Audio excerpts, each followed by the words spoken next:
Welcome live to Humberstone Speedway in Port Colborne, Ontario for night number 1 of the Fall Classic, brought to you by Burger Barn, Cata Construction, and Nitro 54 Variety. My name's Greg Kellnan. With me, as always, in the booth, Adam Ross. Down trackside will be Clinton Jeffrey. Almost called him Adam Ross. What an insult that would have been, Adam, to start the whole weekend off. He's barely half an Adam Ross. But we are ready to go, and there's the beautiful sights here of Humberstone Speedway, and this racetrack is ready. We've got some hot laps going on right now for the 360 sprint cars, but Adam, the work that's been put onto this racing surface is showing up here early on in hot laps. Greg, I've really enjoyed our trips here to Humberstone the last couple of years. Terry Vince has put a ton of work, a ton of effort, and quite a bit of money into this facility. And it's just a racy little joint. I like those guardrails on the inside. I like everything they've done. 24 Knights of Thunder sprint cars here tonight. So the 360 bringing a full field. 21 of the Action Sprint Tour. We've also got 15 of the ROC Sportsman. And over 20 of both the Thunder stocks and the mini stocks as well here tonight. Should call them street stocks here at Humberstone.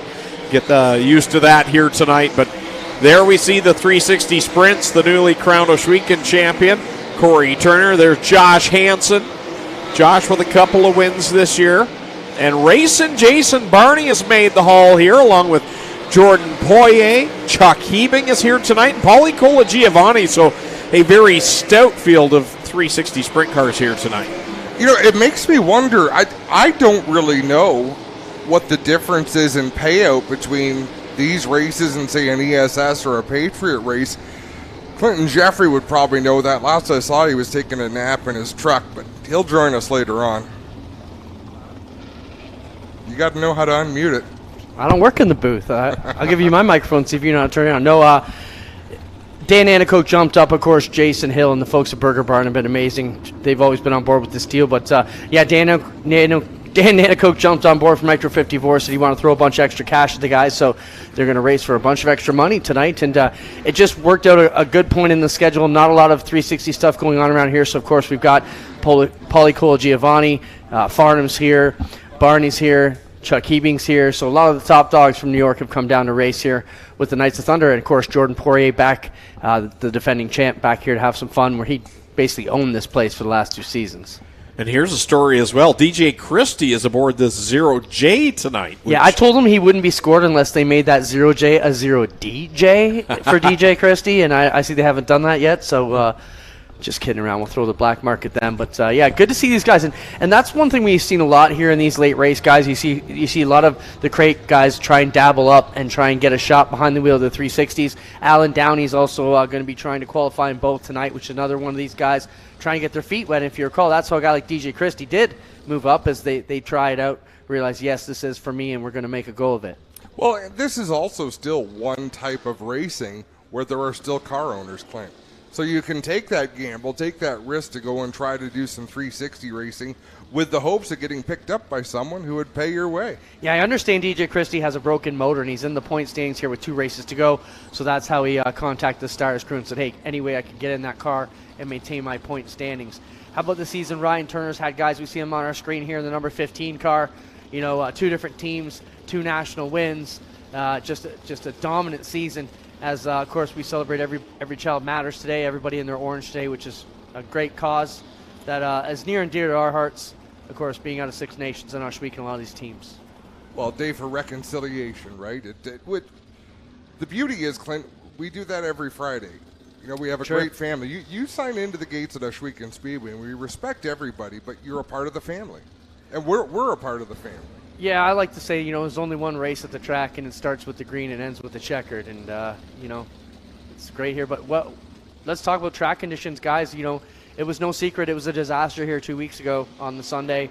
But Al Wagner got called up from across the road back into it. I mean, he groomed this place for 35 years. And look at Abby blasting through the infield there of the tow trucks and these push-off cars. And there we get our look at the 19. I assume that's Alan Downey in that 19 car out there for the Burger Barn team. So good for him to dabble up. And, what a story there, guys. Wow, look at those views. Unbelievable. But, Alan Downey was a fan in the stands like a lot of you folks out there. Then he started iRacing and thought, hey, I could do this. Then got himself a car, and now he's at the top echelon trying it out tonight. Now, as much as I hate to talk anyone out of becoming a race car driver, it doesn't usually work like that. No, that's true. Like he's become an excellent racer. So to step out of the grandstands and do some simulated racing, we really need to give him a lot of credit. It's a wonderful story, Clinton. We tell it all the time, but it's also he is definitely the exception more than the rule. Yeah, also a university professor, too, so well-educated, got into it, and also featured in the Friday Night Thunder series. If you haven't seen it, it's on Sunday nights, airing now. They're in season number 2, is on the air now. It's on Sunday nights on APTN, so if you have any type of cable, satellite, network provider here in Canada, you do get APTN. It's on every provider. Check it out. It's a great show that shows the ins and outs of the sprint car world, and the cool thing about it is season 2, Weekend was closed down for the pandemic, so like last week's episode was all about Humberstone, so if you're a Humberstone fan, you get to really check it out as they took the Action Sprint Tour and the Knights of Thunder on the road last season and documented it for the Knights of Thunder, or for the Friday Night Thunder series. Guys, it's been a great season for us, though. Last 2 live broadcasts coming up tonight and tomorrow. What a great viewership we've had. Closing in on 2 million views on the channel, so that's pretty awesome. They're all for you, Adam. Do you know how many seconds of the thousands and thousands of seconds of airtime, do you know how many of them, Greg, my face is on the screen? A millisecond. Not minutes, exactly. And that is just fine. We're here for the show that gets put on. We appreciate all of you for tuning in and coming along for the ride. It's been an amazing experience. I mean, I can't speak for any of you, but just to be able to travel around and do what we do at so many different places and meet. Like, Clinton, we've been in this business for 25 years.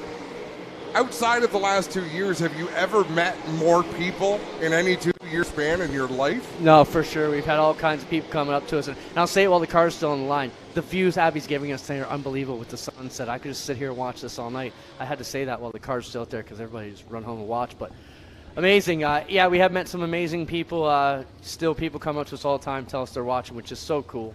That will conclude Hot Laps here and timed Hot Laps for the ROC Sportsman tonight.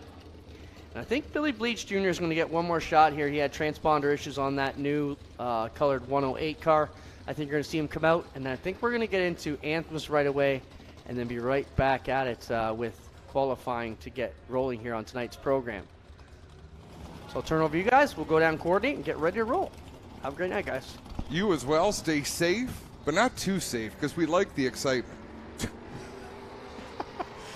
Billy Bleach out onto the racetrack in his newly painted GSR 108 machine.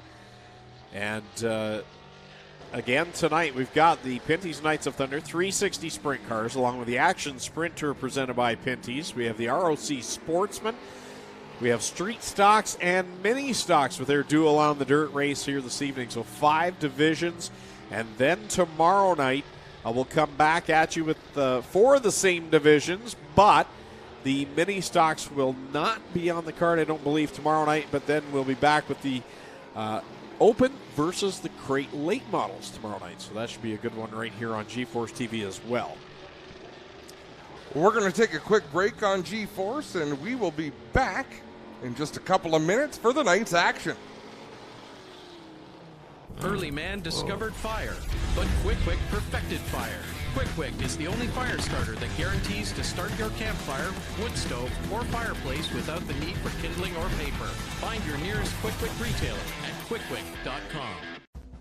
On the scene since 1949, Fast Eddie was born with a lead foot and a burning need for speed. His passion for speed and sport has been captured in this authentic collection of vintage-themed gear. Created for gearheads, riders, and racers, Fast Eddie truly encompasses the great Canadian racing culture we have from coast to coast. Drive hard, get dirty, and look good doing it. Fast Eddie Speedwear. Get geared up. You're so tasty. Drive me crazy. Crazy. Ain't nothing I can do.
Well, good evening, everybody. Welcome to our weekly race chat.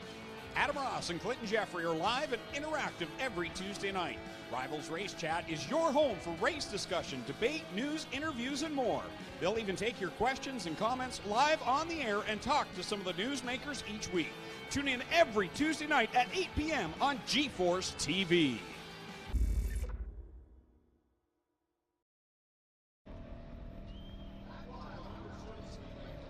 Number one of the Fall Classic here on GeForce TV. We are ready with 5 divisions in action here tonight as we get things kicked off with the Bosch Auto Service Uniglass Z-Bart Mini Stock Duel on the dirt.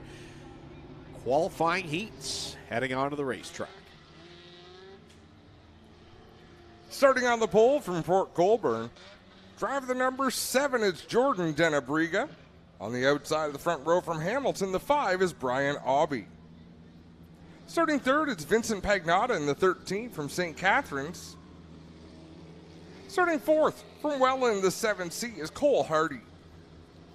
Rolling off fifth from Smithville, the 71 is Leroy Buscombe. Starting sixth from Thorold, the 96 is Tyler LaFantasy. And rounding out the field, starting in seventh out of Port Colborne, the 2 Easy is Evan Curtis.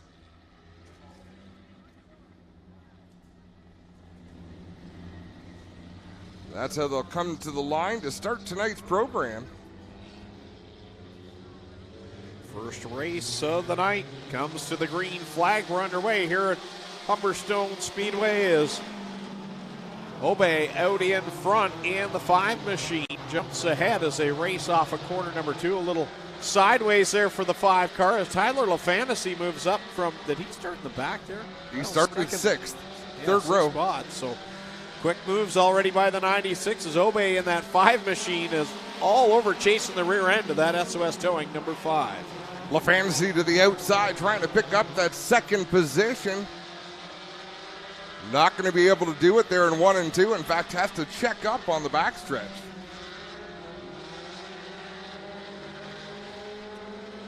Whoa, 1 off, 2 off. Jordan Denabriga. And I believe Vincent Pagnotta. So that will put us under the caution flag for the first time here this evening. Vincent Pagnotta able to pull away. Denabriga now will get back on track.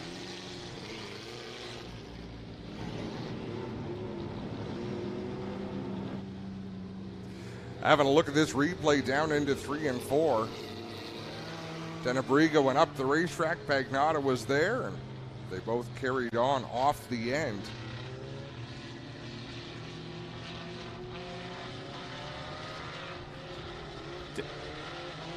Denabriga heads to the pit area.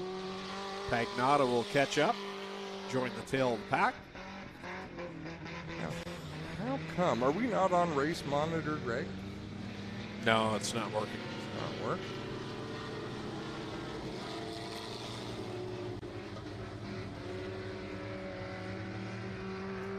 So Cole Hardy in that 7C up on the outside of row number 1. Brian Aubie on the inside in the 5.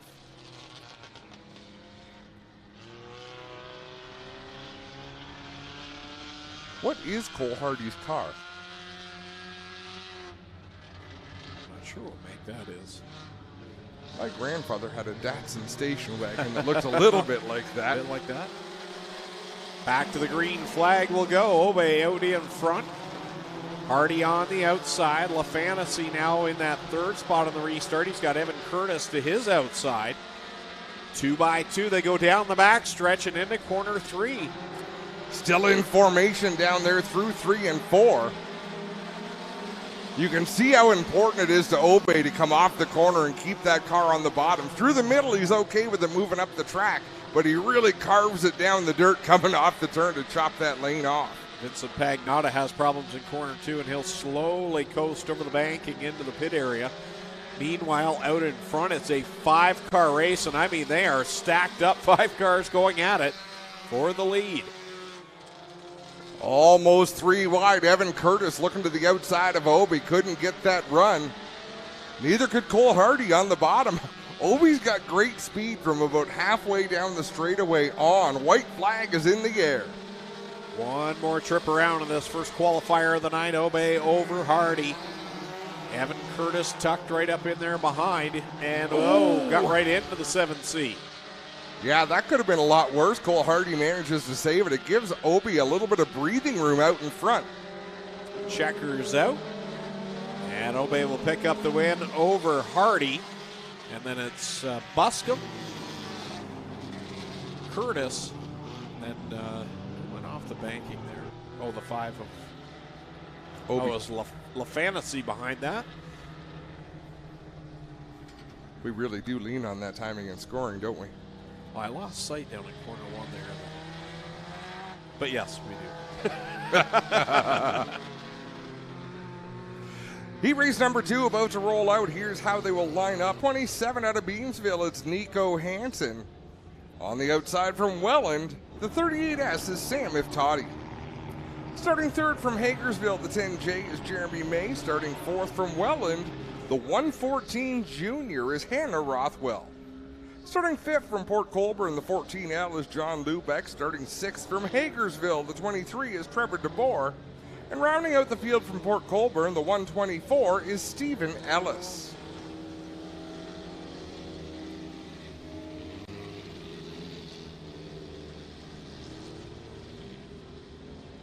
So second qualifying heat of the night for the mini stock division.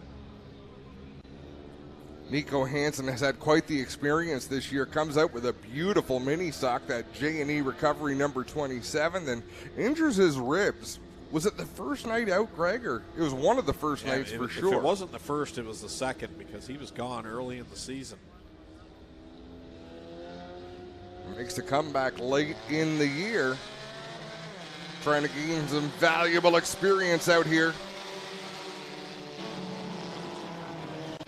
If Toddy on the outside will edge ahead over Hansen.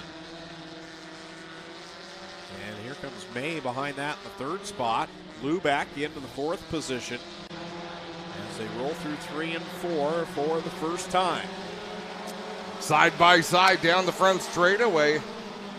If Toddy is edged out front, Nico Hansen still working the bottom groove. It's going to be F. Toddy leading the way down into 3. Jeremy May right on their heels in the 10J, and then it's John Lubeck looking to the inside off of 4. Battle for the lead. Hansen's right there. Now he'll look to the outside down in corner number 1. He's got that J&E recovery. Number 27, tight on the bumper of Iftadi. Lubeck now challenges. May is right there. Good 4-car breakaway right now at the front. Hansen gonna throw it right in there in the middle. Oh, Iftadi gets muscled out of the way. It was in the middle until he drove off the corner to the wall. Then it was the outside. Lubeck out in front. Nico Hansen still working that outside groove. Side by side down the backstretch. Sam Iftadi trying to close in to get back into this battle for the lead. They're going to encounter some slower traffic.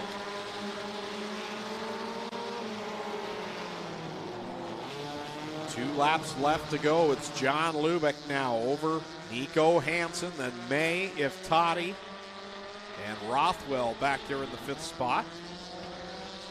White flag displayed in this second qualifying heat for the mini stocks. John Lubeck did a great job showing just enough patience as he worked his way through the field, then gets out front, able to put a little bit of a gap over Nico Hansen. As I say that, he gets up over the cushion in turn 2. Here comes Nico Hansen closing into battle for the lead. It's going to be too little too late. John Lubeck takes the win. Hansen comes home second, then it's May, Iftadi, Hannah Rothwell, and DeBoer. Some good little racing there.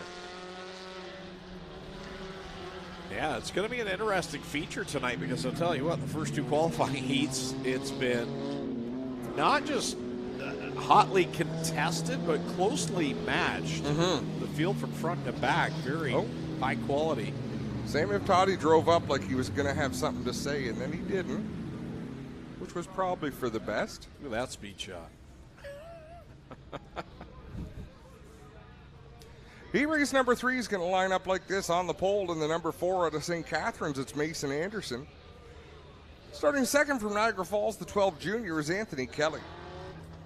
Starting third from Welland, the 14 Double D, is Dustin Duga. Starting fourth from Blenheim, the N64, is Dylan Bonner. Starting fifth from Blenheim, the 16, is Evan Bonner. Starting sixth from Niagara-on-the-Lake in the 71W, it's Austin Worstrow. And rounding out the field from Welland, the 19, is Kyle Rothwell. And one of those cars does not sound like it's running on all four cylinders to me, Greg. I think we'll find out pretty quick who that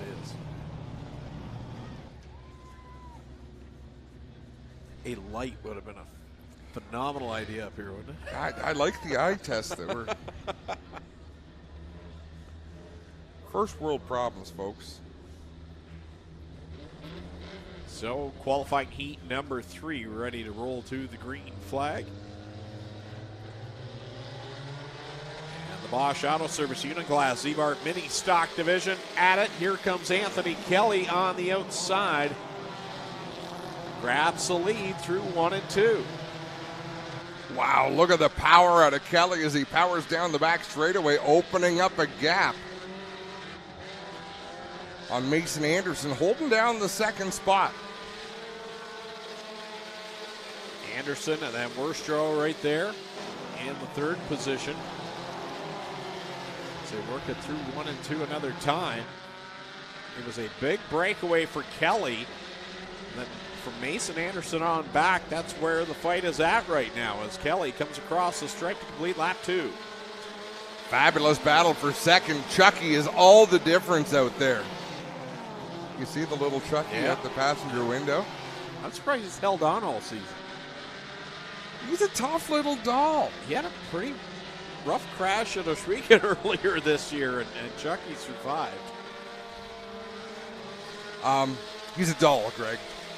But still, he was never dislodged.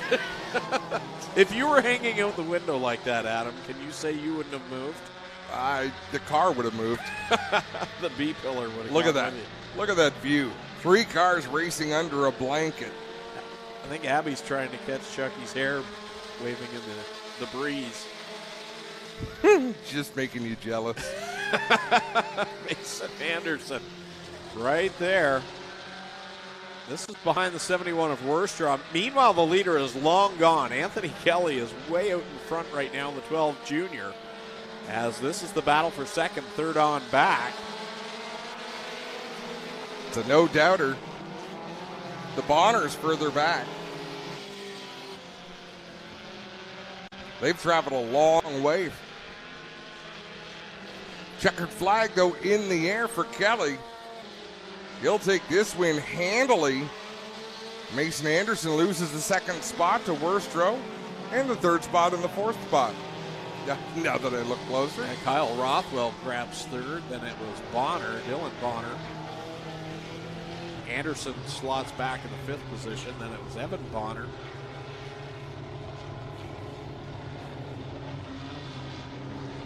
I believe that should conclude qualifying for the mini stocks now. That's all that I've got on my sheet, Greg. Would you like to introduce the Thunder stocks? Sure. Street stocks. Street stocks. Street I know. stocks. We need one of those quarter jars here tonight for that. Show you where you can put your quarter. Anyways. 3 heats tonight as well for the GR EnviroRail Street Stock Division. Lineup for heat number 1 off from the pole out of Thorold in the 11 machine. Go Fast Steeple alongside the 28 from Caister Center, Jim Lampman. Starting in third from Hamilton, the 25, that's Ken Sargent. And starting in the 4th position from Hagersville, the 93K, Mike Klazinga. Zach Bleach lines up 5th. He's from Port Robinson, the 108. Trevor Want from Niagara Falls in the 19. He starts 6th and 7th. In the 1J, the Fonz, Jason Fontaine from right here in Port Colborne. Back there in that 7th and final starting position. 7 cars, 8 laps the distance for heat race number 1 for the GR EnviroRail Street Stocks. Of course, top 3 tonight in the feature event. Guaranteed starters for tomorrow night's Canadian Street Stock Nationals, $3,000 to the winner, 75 laps the distance. That's great money for a streets. That's great money for any class of racing in Ontario, and I'll tell you, they're worth it. Go Fast Evil with a big launch on the inside. He's 2 car lengths ahead by the time they get to the start-finish line. Lampman way out to the outside. Klazinga thought better of sticking the nose down in there as Ken Sargent moves to the second position.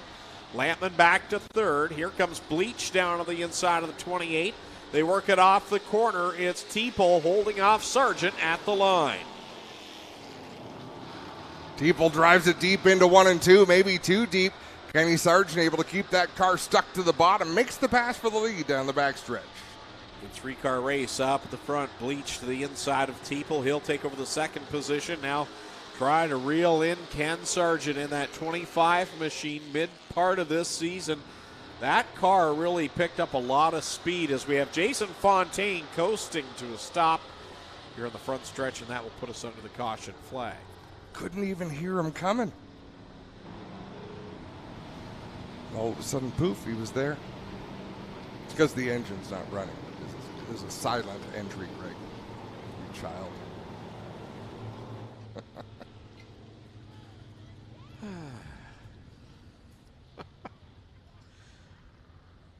So heat 1 of 3. 2 laps into this one. Sargent, Bleach, and Teeple, the top 3. Klazinga, Want, and Jim Lampman, who did not get the best of starts off the drop of the green flag, has found himself now at the back. The back in this one is Fontaine now will get pushed to the pit area. Yeah, that didn't take long at all for Jim to go from the front row to the back row. Still lots of racing left to come.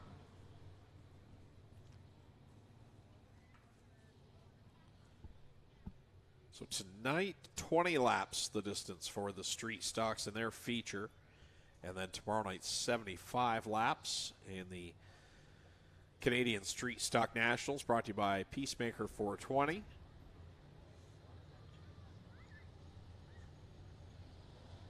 Busy weekend for the street stocks here at Humberstone. Make sure you join us tomorrow night. I invite you to join us live in person here at Humberstone Speedway. If you've never been, you definitely won't be disappointed. So make the trip down tomorrow night. 6 o'clock, though, is start time. Tonight, 7, but tomorrow is 6 o'clock. So make sure you get here. Well, that's not what they said on the flyer that he had me make. he told me approved 6 o'clock. Oh, well, show up at geez. 6 and at least you'll be early. Yeah, I would. Bring food for the announcers. Zach Bleach making that move on the high side. This racetrack is very drivable from the bottom all the way up, about 3/4 of the way to the outside. They're still working in the high outside groove, Greg, but there's plenty of room for these drivers to operate. Yeah, it's been a good racing surface so far, and I'm sure once we get the sprint cars out there and they'll push that those lanes up just a little bit higher as well. As Zach Bleach out in front over the 25 of Sargent. Now Jim Lampman trying to battle his way back up towards the front. He's challenging right now for third on Go Fast Teeple. He's getting his money's worth. Started at the front, but he wanted to pass some race cars, so he went all the way to the back. 2 laps to go, and he'll continue that battle with Go Fast Teeple, with Teeple having the edge at the stripe. Good luck at them coming down the front straightaway, down through the corner. They'll roll down there. Jim Lampman on the bottom of Go Fast Teeple into corner number 3. This time by the white flag for leader Zach Bleach. They were so tight on the backstretch, you actually couldn't tell there was another car on the outside of them. Lampman now clear of Teeple. As this time by, it'll be the checkered flag in the first qualifying heat of the night for the GR EnviroRail Street Stocks. Zach Bleach is on a rail. What a run for Bleach. He takes the win over Sargent, Lampman, Go Fast Teeple, Mike Klazinga, and then the 19 machine of Trevor Want. So 1 in the books, 2 to go for the GR EnviroRail Street Stock Division. 3 to get ready. Go Cat, go. Thank you.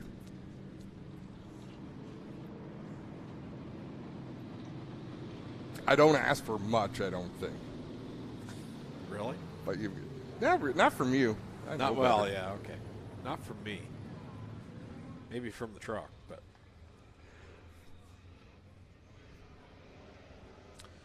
Heat 2 on the Speedway, starting on the pole from Unga, Ontario. Driving car number 1A, it's Jake Hooker. And to the outside from Hagersville, the 49, Brewster Baker. That is Dave Bailey. Starting in third from Caister Center, the 41, Adam Plasic. Alongside of him in the 13.5, Brian General out of Oshwegan. Gino Duguay from Port Colborne in the G8 starts in the 5th position. And going from 6th out of Port Colborne, the 7X, Dave Small.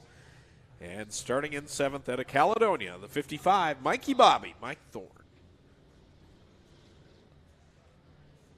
We just got the word. It's 6 o'clock tomorrow, Greg. So which is it? It is 6? 7? Don't ever doubt me again, Fran. Well, I wouldn't say that. I would doubt me at every chance. So it is 6 o'clock tomorrow.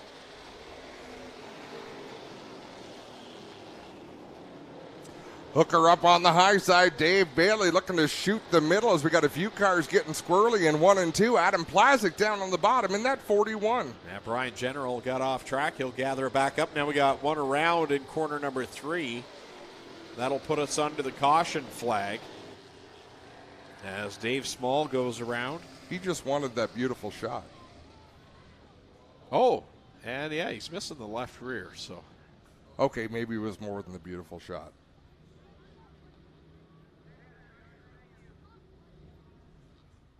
I'm not sure if there was contact. He was back there. I think it was with the Duguay machine.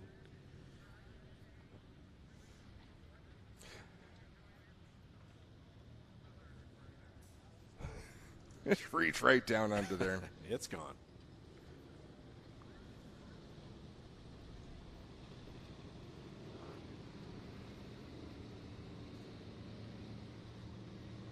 Dave climbs from the 7X. He'll help the tow crew pull the trunk off. And Clinton Jeffrey is down on the scene. Yeah, guys, that wheel is gone all the way down to Wainfleet. It took off, and I just heard a car spin out, and I turned around and saw the wheel taking off down to the next county over there. So we'll get up here and see what's up with the 7X. But, yeah, they have tore off this left rear. And, of course, top 3 tonight qualify for the big race tomorrow. $3,000 to win for the street stocks in the Peacemaker 420 75 lapper.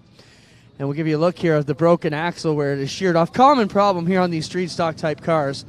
And it'll just break off right here, guys. So this is where the axle shears right off. The whole hub and wheel will take off to Wainfleet. And that'll be what they'll be working on here for Dave Small. Yeah, the rest of it went wheel far, Greg. Oh, my. Nailed it. I'm here all weekend, folks.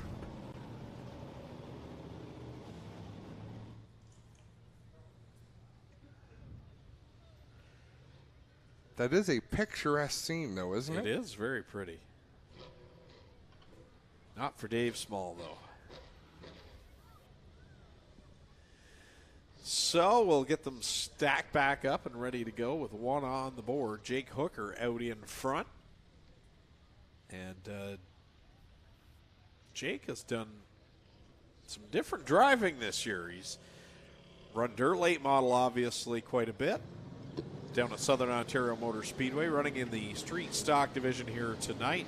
Done a lot of asphalt racing in the late model. I believe he's running Flamborough this weekend in the late model. Really? And then, of course, tested the NASCAR Pinty Series ride there earlier this year, but unfortunately was not able to get clearance to race in the event. Yeah, guys, you know, Jake is going after his NASCAR license. He was number 1 on the docket to take the Christopher Bell ride that Jake Sheridan ended up running, so good deal for him, and certainly got to keep your eye on as we get through this one. Jake driving in Brad Authier's 1A here. He also runs Brad's late model down at Southern Ontario Motor Speedway. Green back out with one on the board, 7 to go. Hooker slides up the racetrack. The door opens a little to Adam Plasic. He really couldn't get on the gas, though, with Dave Bailey right beside him. Plasic able to charge into the turns, but not really carry the speed he needs to off the corners, as here comes Mike Thorne Make it a 4-car battle at the front. Yeah, he'll charge down to the inside of Adam Plazik. Door to door, they go off of the second corner. Now Bailey draws up alongside Hooker. It's a 4-car fight at the front. A good one right now as they work off the corner. Boy, Mike Thorne's got a lot of speed here tonight. Good to see for Mikey Bobby. Mike's had speed this year. He's had no luck whatsoever, at least none of the good variety. So Bailey out in front over Hooker. Halfway home in this one. Bailey, Hooker, Thorne now cleared for the third spot. Then it's Plazik. Brian General holding down the fifth spot over Gino Duguay. You know what might not be the worst thing for Jake Hooker that Dave Bailey passed him, because he can learn a lot more right like this than he can being out in front trying to defend that position. Could be a short learning curve. I think Jake's finding something here on that 49 machine. He looks a little bit stronger off of corner 4. Let's see what he can do this time through 3 and 4. 2 laps to go. Same problem. He can get to the opening in the racetrack. He just can't get the throttle down to get that power going. But, like I said, he's learning every turn with what Dave Bailey is doing. This time by, the white flag will come out for Dave Bailey as they work it off the corner. Bailey has stretched his advantage now over Hooker. Then it's Thorne holding down third over Plazik. General has distanced himself from Duguay for that 5th spot. Down the back straightaway for the final time. Jake Hooker trying to close that gap, but it is tough to beat Dave Bailey. Bailey for the win, Hooker second, and it's Mike Thorne and Adam Plazik in tow. General and Duguay will round out the field.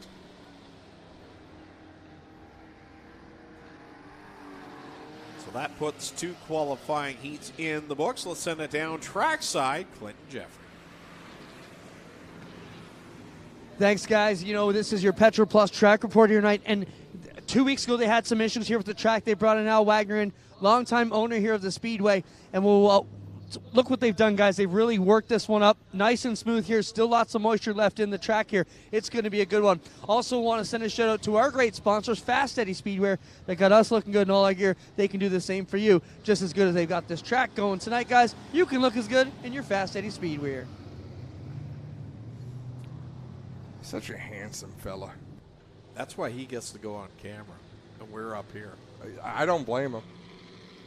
The decision makers got that one right. Heat 3, starting on the pole from Merlin and the 96. It'll be Steve Shaw Sr. And alongside from Dunville, the 37J, Jeff Bean.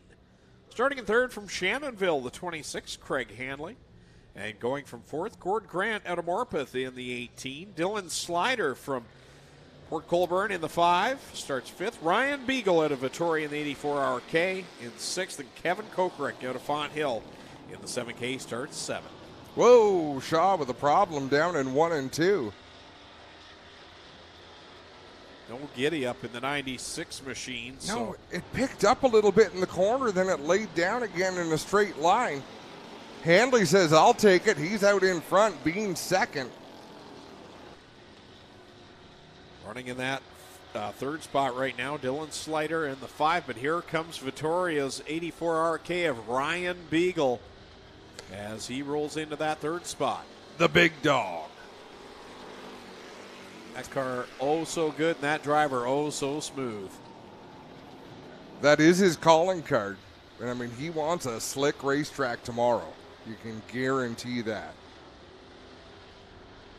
Craig Hanley out in front, controlling this one on the Peacemaker 420 number 26 machine. Ryan Beagle trying to reel him in. Jeff Bean now facing a little bit of pressure from that 5 car of Dylan Slider. Being way up on the outside in that 37. 4 in, 4 to go. Good battle for that third position. Slider on the bottom, Bean on the outside as they go through 1 and 2 rather. The 5 machine will edge ahead down the backstretch. Wow, Bean had a bit of a problem there on the back straightaway. I think he had gotten off the edge of the racetrack, slowed right down to get back on track. Out in front, it's all Hanley. Ryan Beagle is closing the gap, but he does not have much time left. Yeah, this time by Craig Hanley. We'll see the 2 to go signal. Beagle closing the gap, but like you said, Adam, I think he's running out of time, although Beagle's really close at it here in this last lap. He's going to have to gain that again. And then he gets some. to the line this time, so He white won't flag. give up. White flag is out. Beagle is on the charge. He's narrowed it down to about 10 car lengths.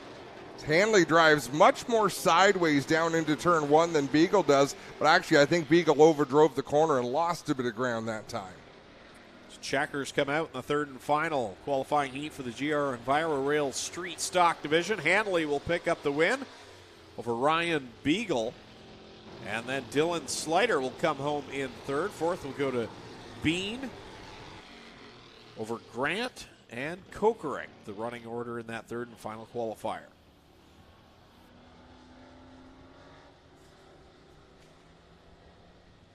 So Slider is driving the car that Grant usually drives. Yeah, confusing, isn't it? Because I keep wanting to say Grant. Right. Well, there you go. For the first time, Slider driving a car with fenders. It'll feel like a suit of armor. It's time for some great sprints. The Action Sprint Tour is on the way. 21 cars in attendance. Here's how they'll line up for heat race number 1. On the pole from Brantford, the 88 is Lance Erskine. On the outside of the front row from Freelton, the 12 Double D, Darren Dryden. Starting third from Ancaster, the 16X is Keegan Baker. And starting fourth from Ridgeway, the 85C is Cam McKinnon. Starting fifth, the 77E from Oshwegan is Ashton Van Every. Alongside him, the 77T from Oshwegan, it's Tyler Paulus. Rounding out the field from Bowmanville, the 31 is Dale Curran. That's a neat sight. Look at that. Rolling off the banking there in corner 2, ready to go. Final weekend of the year for the Action Sprint Tour presented by Pinty's. There's the beast, Ashton Van Every. Back half of this season, boy, it's been very impressive for Ashton. And that's not unusual to see someone kind of break through like that. But the way he did, I didn't see it coming. We went to Brighton, and you would have thought it was a different driver in the car. Like it was like a light bulb was switched. And away he went. Was great to see. A fine young man. The beautiful 12 Double D of Jacob. I'm looking at Jacob Brown's car in the background because it's like a squirrel. Darren Dryden in the 12 Double D, a beautiful race car. We talked about that earlier in practice. I'm like, where's Jacob? I had to look for Jacob Brown. How did that? My how eyes was that were, your focus? Like I said, it's a squirrel. Don't judge me. Oh, it's early. It feels late. It's late in the season. And folks, you can take part in the action. We need a new safe word for 2023. No states. Omaha's, it's a city, you jackass.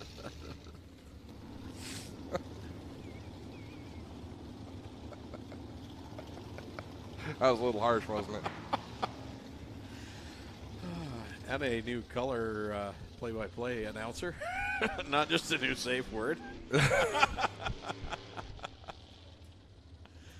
That's okay. Anybody who follows me on Facebook knows that I say some silly things at times in the worst places. Oh, dear. Why don't we just use that as the safe word now? It might be counterintuitive.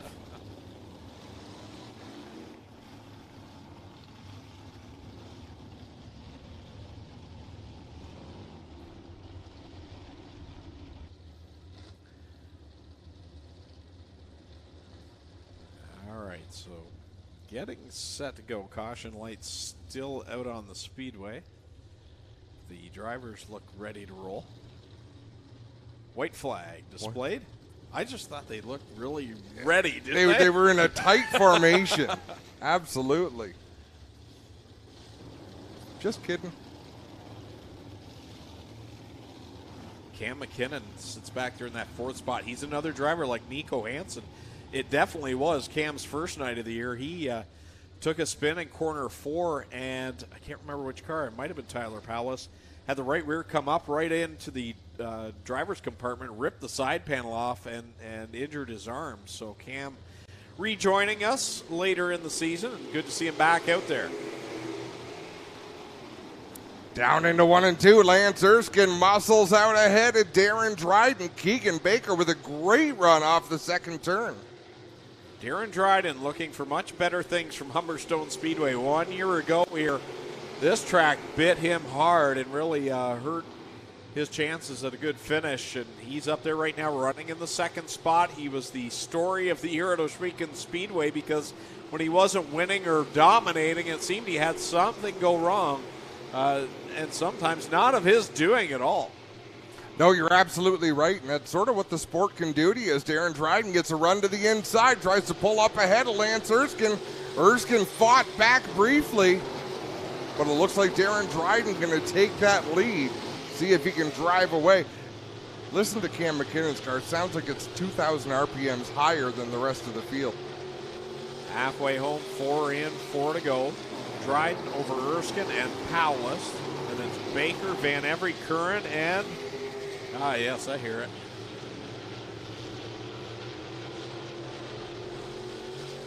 As Dryden does what he does best this year, it seems, is lead races and put laps down out in front. Lance Erskine doing a nice job holding on to that second spot with Tyler Powless riding third.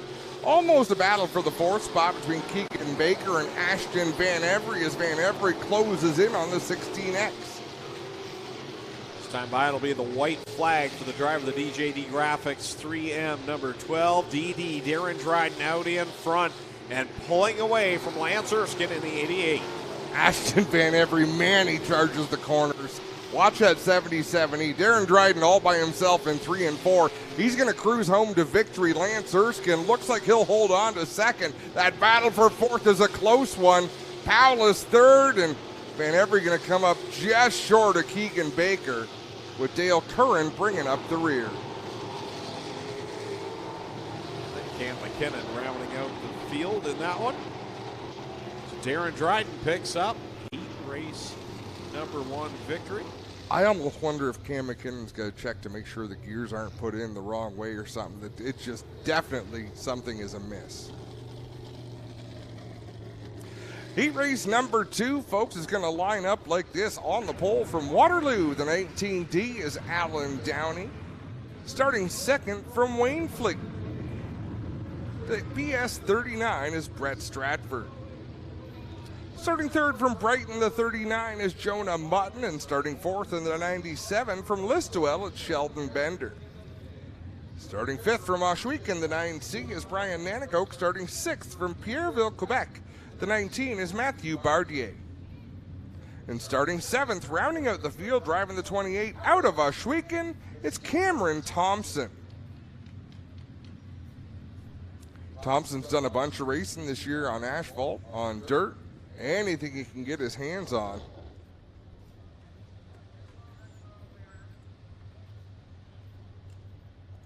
And he's looked pretty good doing it, Greg. Yeah, this kid can do a lot of different things. Race, flag, multi-talented in the motorsports industry. And just looks smooth and steady no matter what he drives. Apparently, earlier in the year, did he not race a bone stock at Delaware? He probably did because he ran a bone stock at Flamborough, a pure stock at Flamborough. I think he ran at Delaware as well. And after seeing them last Friday night, kudos to anyone that has the fortitude to do that. That whole race was a Mighty Wipes moment of the night. Field being pushed off. It's a stout front row. Alan Downey and Brett Stratford. Jonah Martin out there, and he didn't. I don't believe he took any hot laps because when he came out on the track, at first I thought the nose wing was broken on that car, but as he came past the start-finish line, he ended up going to the pit area. I think there was something broken in the left front of that 39, so these might be his first laps at speed here tonight, although I believe he was here back in June when we were here on G-Force. So Jonah Martin, another one of those drivers that's very quickly taken to the crate sprint car division. It's the hottest division in racing, Greg. It's drawing people from more different backgrounds than any other class of cars I've ever seen in the short track world. Yeah, different variety of sized cars, surfaces that they race on. It's been it's pulling from higher divisions, I guess you would say, you know, higher rank in a different division. Yeah, they're not all lateral moves for sure. Someone like Mike Bowman, who's not given up his modifieds, but he has also jumped into the crates, and he's won more money running a crate sprint than he has a modified this year. Well, guys, we see one car leaving the pit area. That's Mikey Krechka. The 0-1 is packed up. He had a miss after hot lap. Said, I got nothing in this game tonight. Got no points on the go. I don't want to break the motor and do catastrophic. So the 0-1 pulling out and heading out already, guys. You know, I knocked Mikey a little bit earlier this year for some of his choices, Clint, and he came out to the Nationals and he had a fresh piece and had a phenomenal run. And I had to eat crow. I took it all back. We shared a camper last weekend at Delaware, and I said, you know, you proved me absolutely wrong. Here we go, green flag in the air, and Downey and Stratford exchange lanes there on the front stretch. Stratford tucks in line in second as Cam Thomas ends up over the banking at 2. Down through 3 and 4. Downey is stretching out that lead. Another driver who's really improved this year behind Stratford is Sheldon Bender in the 97 as he loses a spot to Matthew Bardier, but still up there in the 4th position. Matthew Bardier, one of the championship contenders right now, that 19 machine. He's been solid all year. The crate sprint car champion down at Brockville in 2022. He's in that 3rd spot, chasing down Stratford and Downey. I don't think anybody is going to catch Downey out in front of this one. He is looking great out front. Brett Stratford, though, is going to have company from Bardier. Looks to the inside in 3 and 4. They'll race side by side down the front stretch. Bardier has a spot at the line. 4 in, 4 to go. Stratford will hold on to that 3rd spot. Bender gets a little sideways up in corner 2, gathers it back up. Another driver that has gained leaps and bounds since his first race. Absolutely. Jonah Martin closing in on Bender in that 97. Cam Thompson, after that early race mishap, is closing in on Brian Nanicoke in the 9C to battle for a spot at the tail end of this field, but it's 2 laps to go for Alan Downey. Downey stretching his advantage over Matthew Bardier. Driver out of Pierreville, Quebec, right now holding down second over Stratford. White flag goes in the air. Best battle on the track is that battle for 4th. Bender has the spot. Jonah Martin trying to close in as Alan Downey cruises through 3 and 4 for the final time. Downey for the win. Bardier second. Brett Stratford third. 4th will go to Sheldon Bender. And then it's Jonah Martin, Cam Thompson, and Brian Nanicoke. So busy night for Alan Downey tonight. He'll pick up the heat race win with the Action Sprint Tour, and he'll make his 360 debut shortly. Driving the Petro Plus number 19, Pinty's Knights of Thunder. That's another nice thing about this division, Adam, is, I mean, we're seeing so many drivers improve in this division as it is, but it's making the new 360 drivers that much better. So by the time they get to the 360s, yeah, there's still a big learning curve from this division to a 360. But still, that car control, boy, you can't gain that experience anywhere else but right here. No, and close quarters racing and the stress that comes from having to be on your game and qualifying, all of those things add up to make a good driver a great driver. Heat race number 3 going to roll out next. On the pole from St. Catharines, it'll be the 71 of Mike Bowman. On the outside of row 1 from Smithville, the 71C is John Cadman. Starting third from Port Colborne, the 5D is Jacob Dykstra. Starting fourth from Port Perry in the 4B, 4-barrel Daryl Peltier. Starting fifth from Six Nations, it's the Iceman, Johnny Miller in the 20.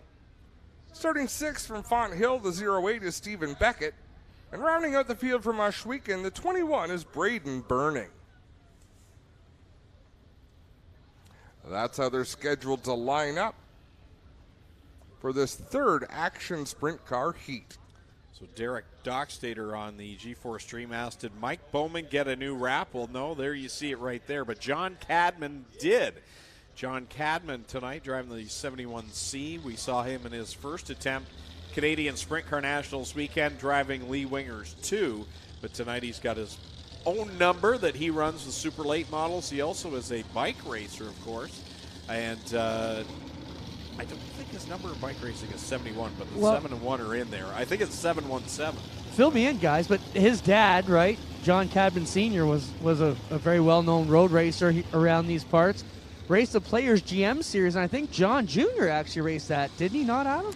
I believe you're right, Clint. I mean, you're going back 3 decades. Now, talk about the relation between John Cadman and Mike Bowman. Well, cousins. Are they first cousins? Yep. There you go. You talked about the relation between John Cadman and Mike Bowman. That's why they both run the family number, the 71, that John's dad made famous. Okay. It's all coming together now in my mind. If I had to guess, I would think that John Cadman Sr. would be Mike's mom's brother. But we'll get to the bottom of the family tree. You're getting pretty bold with those predictions now. You're nailing it right down.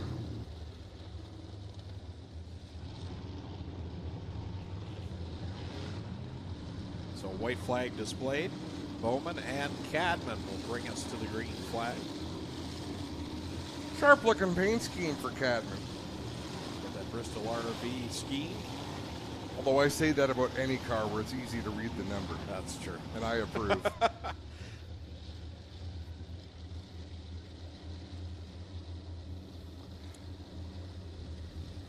Mike Bowman on the inside. Wow, that was nice. That was in stereo. You owe me a soda. Here we go. Green flag is out, and Bowman will jump out to the early lead. And he has been spectacular since joining the crate sprints. As Braden Burning goes off the banking and one. He'll keep the foot in the throttle, though. Nice job to save that one out of turn 4. Mike Bowman leads the way, but Jacob Dykstra is hot on his heels. The Iceman picked up the third spot. Johnny Miller running third in that number 20. Now, don't want to get lost in all of this with Mike Bowman and how good he's been. That guy right behind him, Jacob Dykstra, defending Action Sprint Tour champion. He's looking for another championship here tonight, and or here this weekend, rather. So this is an important night for that 5D. He's been pretty lights out in a crate sprint car. But Mike Bowman has been more successful if you consider his winning ratio. Heck, he's won nearly every time he's been out. He's got quite the batting average, he does. Jacob Dykstra this year, 6 wins with the Action Sprint Tour. He runs in that second spot with 4 laps to go. Bowman leads the way by about 5 car lengths. Wow, Jacob Dykstra almost clipped the inside guardrail down in 3 and 4. Trying to close that gap on the race leader, Bowman. He's going to do a little bit of closing in down the backstretch. He got a better drive through turn 2, Greg. Here he comes, closing the gap again off of 4. Got a good run through 3 and 4. He'll take a look. Oh, he's going to give it away all down in corner 1. Now there's a big gap between he and Bowman. This time behind the white flag. They can close up in a hurry, though. 1 lap to go. Bowman's lead now back to about 6 car lengths as they work into turn 1. Down the back stretch they go. Leaders can see Braden Burning in front of them, but I think he will clear before they get to the checkered flag. Yes, he will, as Bowman picks up the win over Jacob Dykstra. Johnny Miller, the Iceman, comes home third over Daryl Pelche in fourth. Fifth goes to John Cadman. Then it's Stephen Beckett and Braden Burning. So Mike Bowman will pick up the win over point leader Jacob Dykstra, who has a 19-point advantage over Darren Dryden. And for Jacob Dykstra, a good rebound after a rough night on night number 1 of the Nationals, where he got in some trouble and lost points on that evening. And I think it was down to 2 points at one. Yeah. I think going into the Saturday night show, but he was able to gain a cushion now over Darren Dryden, who is now second in the points over Matthew Barjay in third. So things shuffled up after Nationals weekend, and it's Jacob Dykstra looking to just have a good, solid weekend here at his home track and wrap up another title. He's looking pretty good. Up next, the Sterling Lubricants Dirt Car Sportsman. 15 cars on hand. Here's how the lineup for heat race number 1. On the pole in the 49, it's Doug Walsh Jr. Second out of St. Catharines, the 8S is Justin Sharp. Starting third from Waynfleet, the 15 is Adam Leslie, and starting fourth from St. Catharines, the 28 is Mitch Dumont.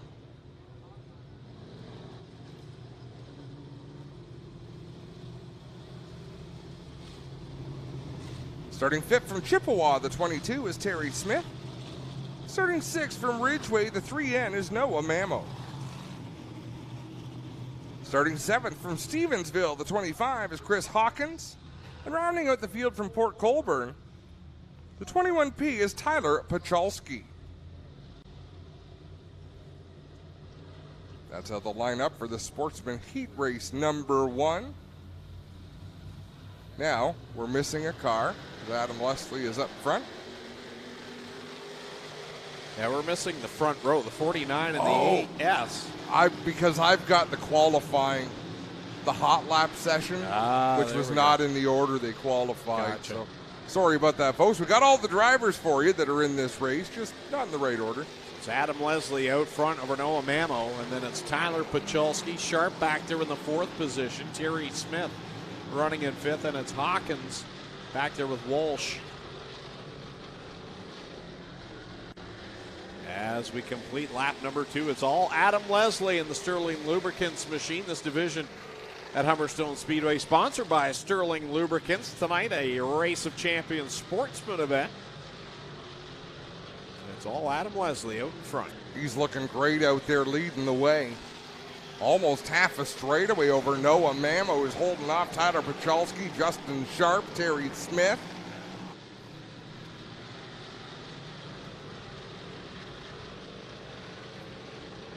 Leslie running lower on the racetrack than anybody else in this heat race and carrying a lot of speed while doing it. Something we didn't see anyone able to do earlier on, run right around the bottom and keep the speed up in these cars. Look at that battle for second. Pachalski on the inside of Mamo as they'll race wheel to wheel off of turn 4. And Pachalski's got the run on the bottom. He'll take over the second spot over Mamo on the outside. Here comes Justin Sharp and that Blue Moon Potatoes number 8S. He's tracking down these two drivers.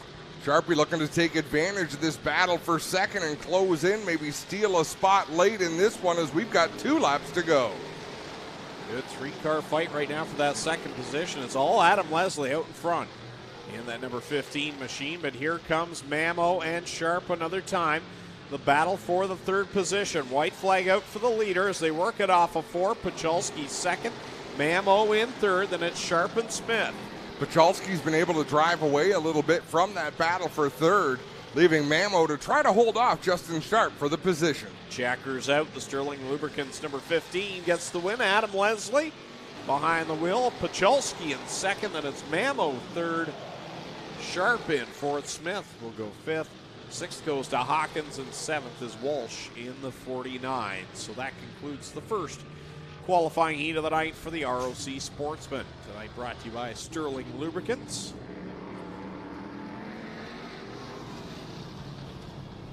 I think I trust this lineup for heat race number 2, Greg. I'm going to go for it. Did Fran give it to you? Because he said tomorrow night starts at 7. Yeah, fair enough. I wouldn't trust him. On the pole out of Niagara Falls in the 35, it's Nelson Mason on the outside of the front row. And the 24C from St. Catharines, it's Cameron Lane. Starting 3rd from Port Robinson in the 108, it's Billy Bleach Jr. Starting 4th from St. Catharines, the 17C is Jordan Costco. Starting 5th from Ridgeway, the 66 is Jeff Penante. Starting 6th from St. Catharines, the 68 is Curtis Friesen. Rounding out the field from Port Colborne, the 99 junior is Mateo Penante. See why I did that, Greg? I wasn't listening to you. What? I know you weren't. I did 2 classes in a row, because that's you. Yes, I did notice that. I don't do sprint cars. I mean, that's your baby. You did the action sprint. That's true. I don't do the 360. I didn't think I needed to spell it out for you, Calvin. I was just clarifying, because if I made that, It's a good thing we're peace-loving people. We would slap each other's. Like, can you imagine if we were from the era of like the Three Stooges? Truck, can you send a referee to the booth, please? Truck, referee to the booth. That was good.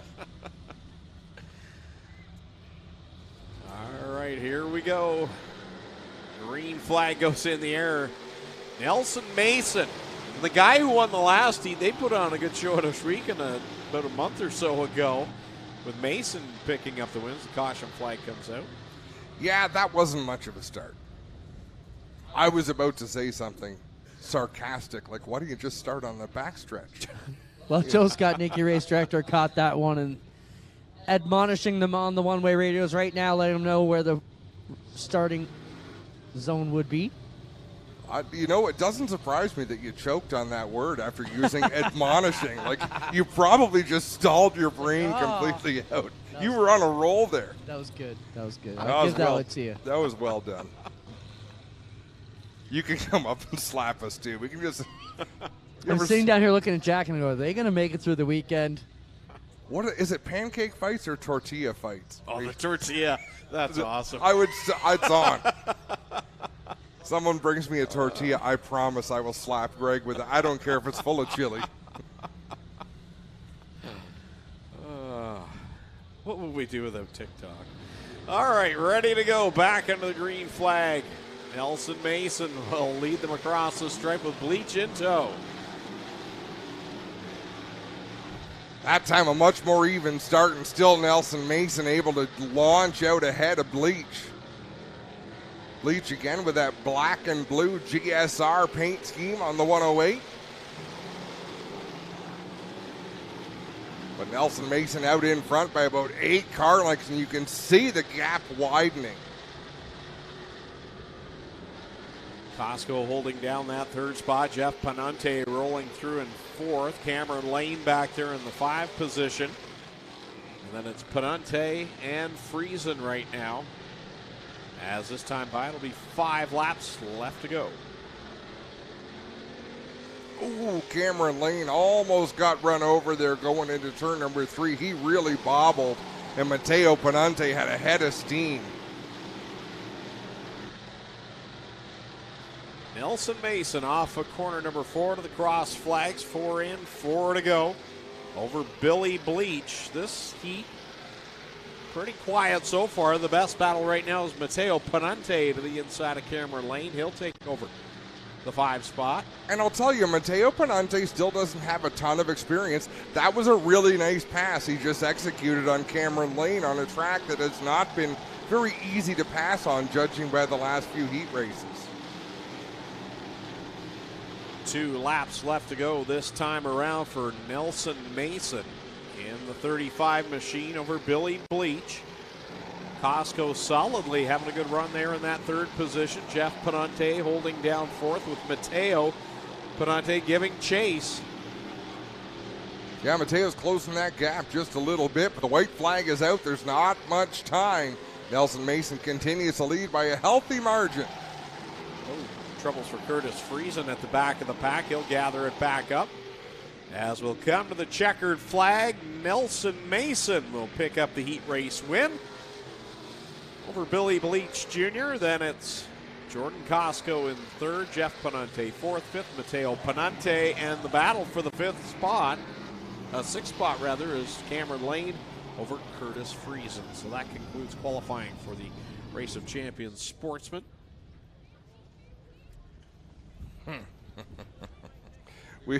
We've been asked if we have a TikTok because someone would like to see the tortilla challenge. Guess what? We have GeForce TV, and you might just see it. I wouldn't last I might get through to the second slap. I'm putting lead. I can't hold a laugh. I'm putting lead in my tortilla and a little bit of steel wool. Why is he bleeding profusely?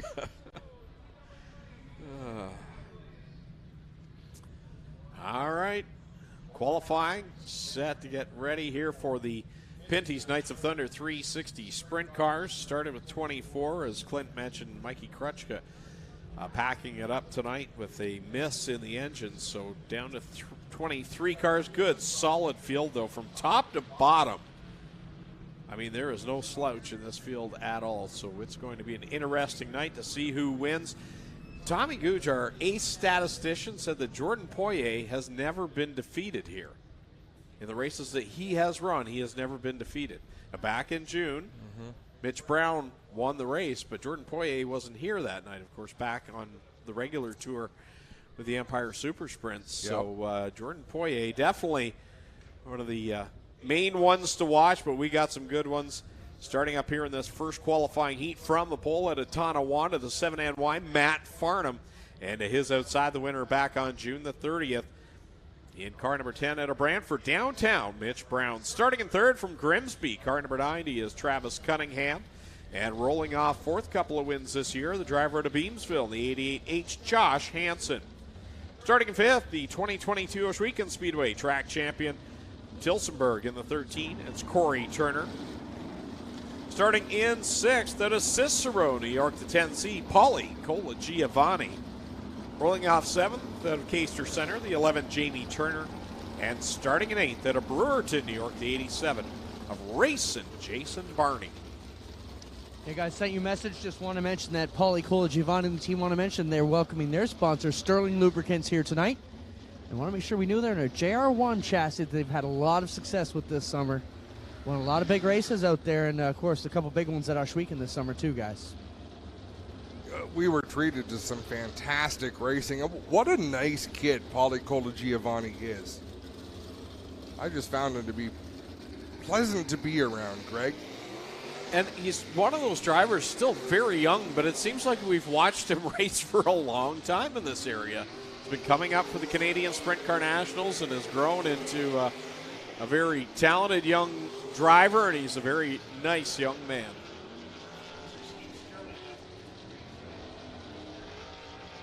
And we're told Sterling Lubricants doesn't miss a race here. They're here. Field takes shape, white flag display. Next time we'll get at it with the first of three qualifying heats for the Pinty's Knights of Thunder 360 sprint cars. You know what we're going to need to do in the future, Greg, is get Fran a setup so he can talk to us in our headset so we can sound really smart. Tommy sends me text messages. I can't read. Here we go. Green flag coming out. Farnham and Brown will bring us to the start of this one. And Matt Farnham launches off a 4. Yeah, Farnham got a great launch. Mitch Brown kind of shot across the front stretch. It got a little bit hairy there for a moment. But Farnham leads the way by about 6-7 car lengths for the first time, coming off of turn 4. Mitch Brown holds down second, and then it's crazy from there on back. You've got Cunningham, Hansen, Colagiovanni, Turner. What a heat. I mean, any one of these drivers. I'm looking right now. I think everyone here has a 360 sprint car feature win. Colagiovanni working that outside. You're absolutely right, Greg, looking real quickly through the field. Multiple. Farnham, Brown, Colagiovanni up to the third spot as he got by Cunningham. Right now it's Hansen holding down the fifth spot. 4 in, 4 to go. Paulie Colagiovanni, that brake rotor glowing red, sparks coming off as he goes down into the corner.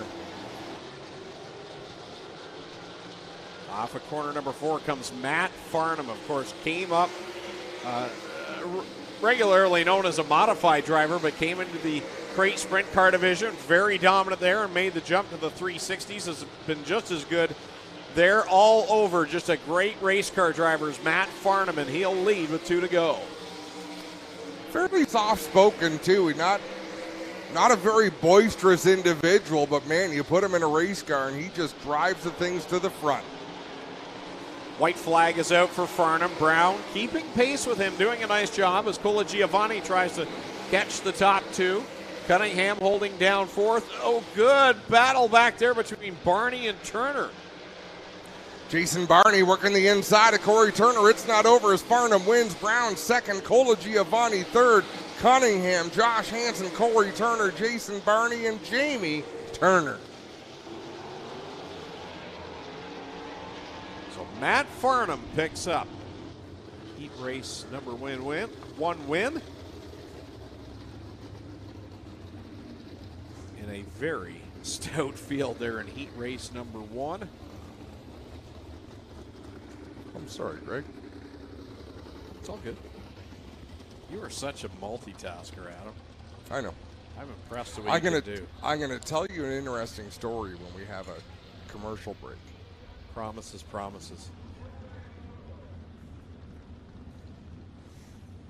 All right, heat race number two. Another very stout one. Starting on the pole out of Beachville. In the 0J tonight, that'll be DJ Christie. Alongside him, the 68 out of Oshweek, and it's Aaron Turkey. Starting in third from Brantford in the Little Bend 110, Jake Brown. And lining up on his outside from Ontario, New York, the 45H, Chuck Hebing. Starting in fifth from Fenwick, the 14H, the Red Rocket, Jim Hoopinen. And starting in sixth out of Picton in the 84, it's Tyler Rand. Starting seventh from Dunville in car number 15, Ryan Turner. And going from the 8th spot, this will be fun to watch, from St. Matthew de Belleville, Quebec, the 28, the 2021 Knights of Thunder champion, Jordan Poirier. So looking at this list, Adam, only one driver in this heat does not have a 360 feature win, and that's Tyler Rand. A couple of podium finishes so far in his career. But, I mean, he's a driver that I think's on the cusp of picking up a feature win. This is the kind of racetrack where Tyler Rand could really come to the forefront. It's not a huge horsepower track. It's a lot of muscle up, get the nerve, hit the setup, and make those bold moves. And he really turned some heads. Obviously, always good down at Brighton Speedway, but Canadian Sprint Car Nationals weekend, they had problems from the get-go with the test and tune. I can't remember what the parts failure was there, but then on the Friday they had engine problems and had to fix that going into Saturday. And then he was the hard charger. I think he came from the B main to finish 10th, or maybe he got knocked out of 10th on the last lap, but up to 11th. Nonetheless, that was a win for them that night. So Greg looks like a teacher, to be honest, and Adam is the person who will annoy the teacher, and Clint is the one who needs to get in the middle and stop them both. Yeah, I say you pretty much nailed it, but I don't try to just get on the nerves of the teacher. It's a blanket effort. That's like the last thing I think I'd be. No disrespect to teachers, but... Yeah, you just got this look about you. I've got that look? I was thinking more like real estate.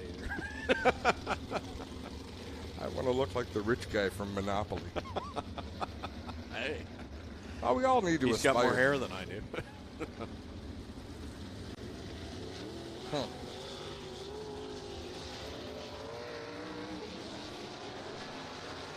So DJ Christie will drive the Glenn Stires Racing 0J tonight. Glenn is here as well. He'll be in the next qualifier.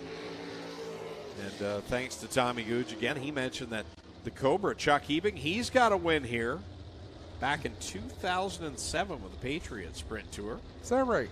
And reminded me that Glenn's last career 360 win came right here at Humberstone Speedway. His 50th win. 50th. How many of those 50 came at Oshweekend? I could look that up for you. I don't know off the top of my head, though. I would think most of them, but I think he won some races here and there. Oh, he definitely won some on the road. I mean, he won a big one in East Bay. Yep. Was always solid down at Brighton, here at Humberstone.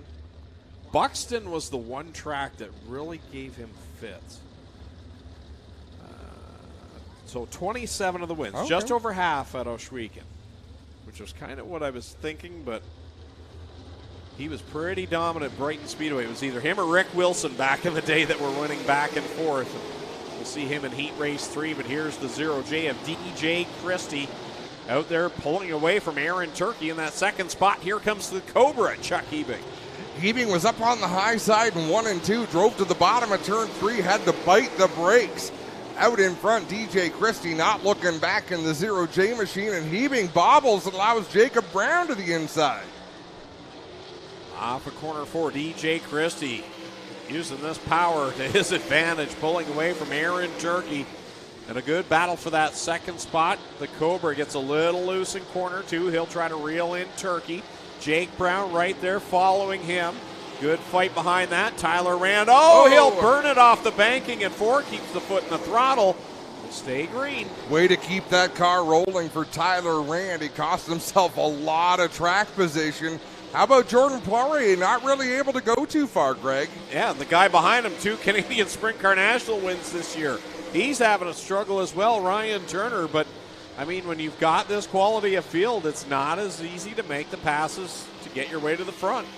Hooperman and Poirier racing side by side through 3 and 4. Poirier gingerly around the bottom, and Hooperman just throwing the car down into the corners. Here comes the battle for third. Jake Brown looks low on the Cobra as they work through 3 and 4. 2 laps left to go. And a great battle. The 45 on the outside. The Little Bend 110 working the bottom. And again, glowing brake rotary zip. Oh, contact between Brown and Hebing. Hebing went to close the door. Brown was there, not wanting to relinquish. Little bit of contact. They both carry on. Oh, down in 1 and 2. Close quarters racing. Jordan Poirier trying to catch these two as the checker comes out. DJ Christie drives away with the win over Aaron Turkey in second. And at the line, Brown, I believe, got him. I believe he did, Greg. So the Cobra, Chuck Hebing, 4th. 5th goes to Poirier. 6th to Ryan Turner. 7th, Jim Hoopanen. And 8th will go to Tyler Rand. DJ Christie out of Beachville, Ontario, picks up the heat race win. If anything else, it's a moral victory as we watch the margin at the stripe. Jake Brown narrowly edging the Cobra. You've got to make that pass. Like when someone cuts you off like that, and it's not a dirty move. Hebing was just kind of doing his thing. You want to overcome that, or it's going to bother you right up until the feature tonight. So he can feel good that he came back and made that pass. 2 in the books and 1 to go for the Pinty's Knights of Thunder 360 Sprint Cars, our final heat of the night for all divisions. To get a shot of this racetrack, it's been smooth and steady. I haven't seen any bumps or any troubles forming out there. All seems well. The only rough patch I saw was the exit of turn 4. Yep. But they just seem to be floating right through it. All right, Heat 3 rolling out onto the speedway now from the pole out of Scotland, Ontario. The 87X, Sean Evans to his outside for Moshweekan. And the GSR machine, that's Glenn Stires, the Moshweekan Flyer, car number 0. Starting in third out of Picton, the 11J, Chris Jones. And rolling off fourth out of Grand Prairie, Alberta, the 24, Ben Siliker. Starting in fifth out of Mount Bridges, the 45, Nick Sheridan. Scheduled to go sixth was Mikey Krutchka, but he's withdrawn for the evening. Liam Martin out of Binbrook. Liam Martin out of Binbrook will go sixth, and seventh will be Alan Downey out of Waterloo in the 19.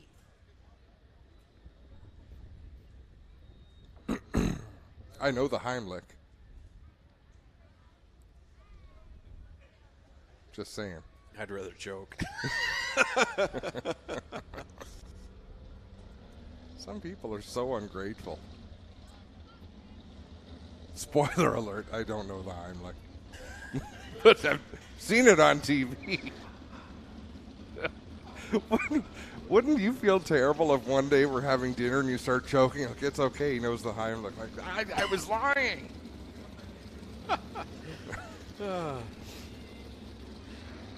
Siri, how do you do the Heimlich?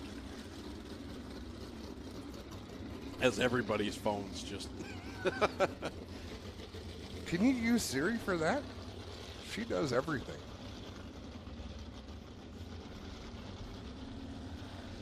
My phone answers to, hey, Google. No, it didn't that time. What a liar. Is it 80 degrees in here? I don't feel it. Really? I'm wearing a jacket and you're sweating.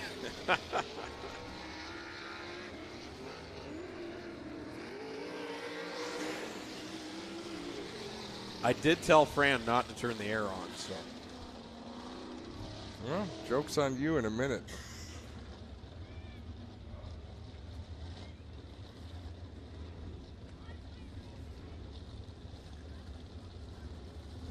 So the white flag will come out this time by with Sean Evans and Glenn Stiers starting from that front row. Ben Siliker making another appearance here in Southern Ontario, coming from Grand Prairie, Alberta. Good to see him back again. I know last time they were here, they were struggling with the motor on that car. I believe that was the issue. A lot of smoke that weekend, and I'd like to see him have the run that we know he's capable of. A very talented young driver. Kind of cool tonight. We've got 3 different provinces represented and New York State drivers here. 3 of those, I believe. So good spread out diverse field. And no secret, that's why the field is so strong, because they've come from near and far, but there's a reason they come from those distances. The racing is great. They get treated well. It's a very stout purse because some of the great partners we have, Greg. Whoa, we're under green, and Liam Martin and Ben Siliker come together. Martin almost ate the front stretch wall. Sean Evans out in front at the drop of the green flag. He'll lead the way down into 3 and 4. Nick Sheridan slides into the 4th spot by Siliker. Siliker fighting back on the bottom side. Out in front right now, it's Evans over Stiers, Jones, and Sheridan. Alan Downey started a fair distance off on this one in his first 360 start, just getting his feet wet. It is going to be important. Clinton Jeffrey, we've got to get this interview tonight to ask Alan Downey. We've talked about iRacing and jumping into a crate sprint. Let's talk to him about jumping into a sprint car with this much more horsepower, and if it compares to iRacing, the differences he feels in the seat. So Sean Evans stretching his advantage over Glenn Stiers. Chris Jones having a good solid run. They've had that car going strongly here the last couple of months at 11J, and it's good to see because we know Chris Jones is a great race car driver, coming up through the modified ranks and then flipped over to 360 sprints a number of years ago. But Chris Jones having a good little fight now with Nick Sheridan. Nick Sheridan aggressive, but so is Chris Jones. You know, the kind of thing that Nick Sheridan might not have even remembered Chris Jones from his heyday, but he could go wheel to wheel with anybody on the racetrack because we've got 2 laps to go. Sean Evans doing a great job out in front of this one. And this is, again, how stout these fields are. Liam Martin back there in the 5th spot, a guy with 3 wins this year. Ben Siliker back there with him. White flag is out for Sean Evans in the Instapanels 87X. One more time around for Evans as he works his way up to the cushion off of turn number 2, down the back straightaway. Same thing, gets up on the cushion in 3 and 4. He'll lead his way off. Glenn Stiers will come home 2nd. Sheridan 3rd, Chris Jones 4th, and then it's Liam Martin and Ben Siliker. So qualifying complete now. Sean Evans will pick up the heat race win. And the point standings for the Knights of Thunder very close coming into tonight. 5 points separate point leader Mitch Brown from 2nd place Corey Turner. So an important 2 nights of racing for both Mitch Brown, Corey Turner atop the standings. As we're going to take a short break. We'll be back at Humberstone Speedway, night number 1 of the Fall Classic. Early man discovered fire, but Quick Wick perfected fire. Quick Wick is the only fire starter that guarantees to start your campfire, wood stove, or fireplace without the need for kindling or paper. Find your nearest Quick Wick retailer at quickwick.com. On the scene since 1949, Fast Eddie was born with a lead foot and a burning need for speed. His passion for speed and sport has been captured in this authentic collection of vintage-themed gear. Created for gearheads, riders, and racers, Fast Eddie truly encompasses the great Canadian racing culture we have from coast to coast. Drive hard, get dirty, and look good doing it. Fast Eddie Speedway. Get geared up. You're so tasty. Drive me crazy. Crazy, crazy. Ain't nothing I can do.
Back live at Humberstone Speedway on G-Force TV for night number 1 of the Fall Classic, brought to you by Nitro 54 Variety, Burger Barn, and Cata Excavation.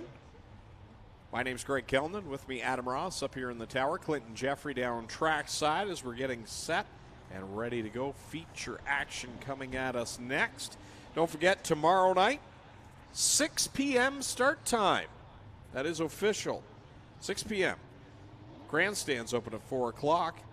Knights of Thunder 360 Sprint Cars in their 25-lap championship finale. Action Sprint Tour, 25 laps in their championship finale as well.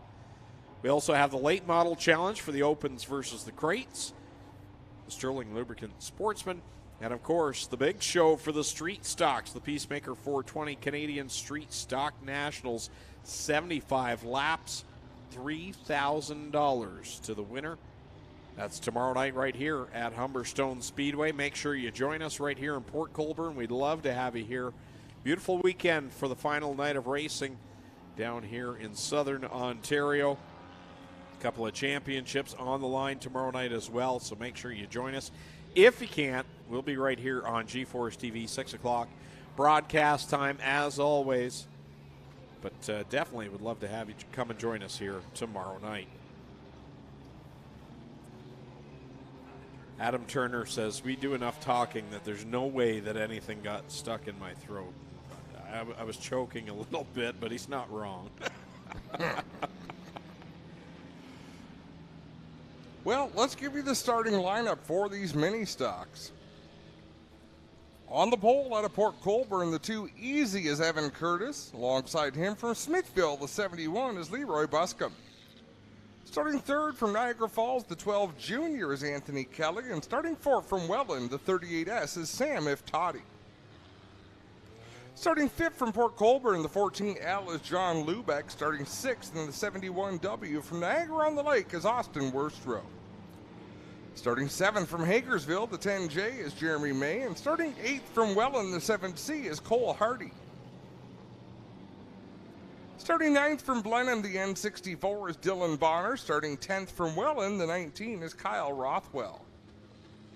Starting 11th from Beamsville, the 27 is Nico Hansen. And starting 12th from Hamilton, the 5 is Brian Aubie.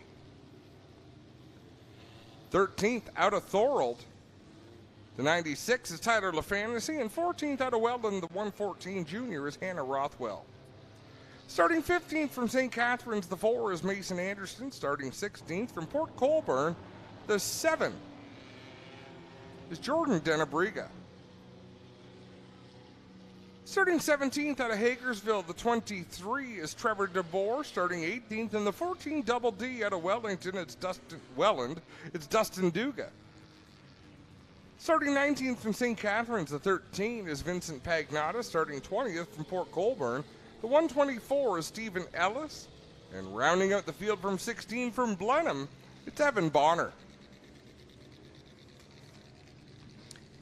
So 25 laps the distance, $1,000 to the winner here tonight for the Bosch Auto Service Uniglass Z-Bart Mini Stock Duel on the Dirt event. Of course, Duel on the Dirt presented by Instapanels and our good friends at Insta Insulation. It's a pretty good paycheck tonight, Greg. That it is, $1,000 to win here.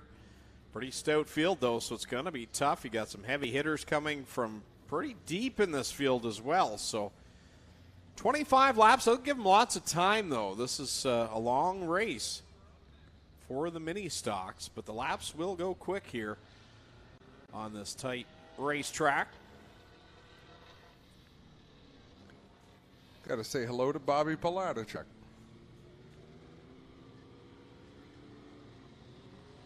Always good to see him out at the races. White flag is out next time by, and we'll get going with our first feature of the night. Beautiful night, beautiful racetrack here tonight for the racers and the fans. Do yourself a favor, join us here in person tomorrow night. It's going to be a long, cold winter. You might as well enjoy it here in the Niagara region. Get one more night of dirt racing in. I thought you were going to say it's going to be a long, cold night, and I'm thinking, boy, nice sales pitch. But no, you're absolutely right. Get out and smell it for the final time. Evan Curtis, Leroy Buscombe at the front, and here comes the Anthony Kelly machine. I thought he was going to make it 3 wide there for a moment. Now Curtis tucked in behind Buscombe as they roll off a corner 4. Off the 4th turn. Buscombe leading the way in that 71 machine. Kelly trying to clear Evan Curtis. They'll race side by side down into 1 and 2. Then it's anybody's guess behind that, Greg. Yeah, a little bumper tag going on back there as Cole Hardy give a little bump there to the 70. Is that the 71? Worstra, yeah, they're right in front of him and all clean and green right now. Oh, Hardy got turned sideways there by the 10J of Jeremy May. Right amidst that big gaggle of cars, everybody had to take evasive action, but it all worked out in the end. Got one slow up here in corner number 4. As we stay green, that's going to be right in the lane of Evan Curtis. And now the caution flag will come out. Yeah, that's a little bit unnerving. That's Stephen Ellis in the 124 coming to a creeping pace here on the front stretch. Picked up a little bit now. But he'll get some assistance to get back to the pits.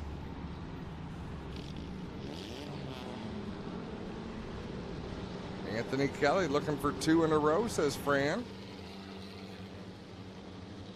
Having a look at the replay of Cole Hardy and Jeremy May, they both got down into the slop on the inside of the front stretch.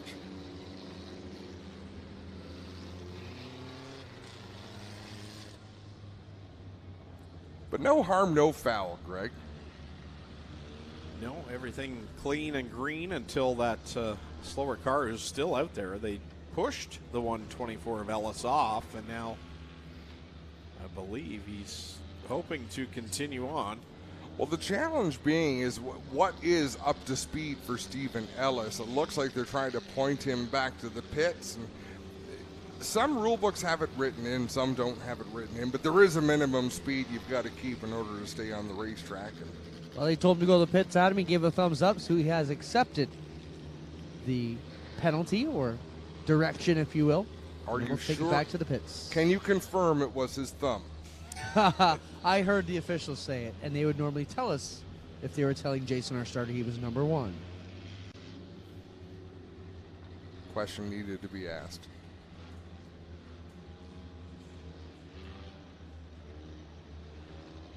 So apparently Clint hurt his back last week, and he said it had something to do with the propane tank. But my thought is, was it the chairs that you bought? Did he go to sit down thinking it was an adult chair? And No, but you should have seen me trying to sit down into one of those chairs with my bad back. I'm like, that ain't going to work. They weren't terrible. see, during the week I got thinking of things that Abby could fly under, and I thought about you sitting in one of those little chairs. Well, I Not don't. a chance. He wore the chairs like skis, one for each cheek. That picture just burned in my memory all week long. It's like, that poor chair. We were standing Did up. you return it? No, they're still in the trunk of Connor's car. Green flag goes up in the air. Anthony Kelly out in front over Leroy Buscombe. Boy, what a pack of cars. I mean, from front to back, and then we got one around. Obey goes around in the 5 machine. I believe he might have been mixed up with Nico Hansen further back in the field as the yellow flag flies.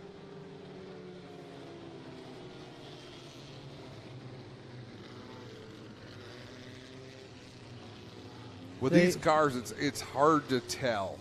It will be Nico Hansen going back for the contact there. 27 being put back tail with the 5. Look at that pretty black and red car. Gets up the track into the corner of Obby and finishes him. I believe it's Obey, Adam. Obey's been around here a long time. I've actually said it both ways tonight, sadly. I texted you, but you're not reading your messages tonight. No, never mind. I won't ask. I won't It's a a heartbreaking night. But let's see what we've got.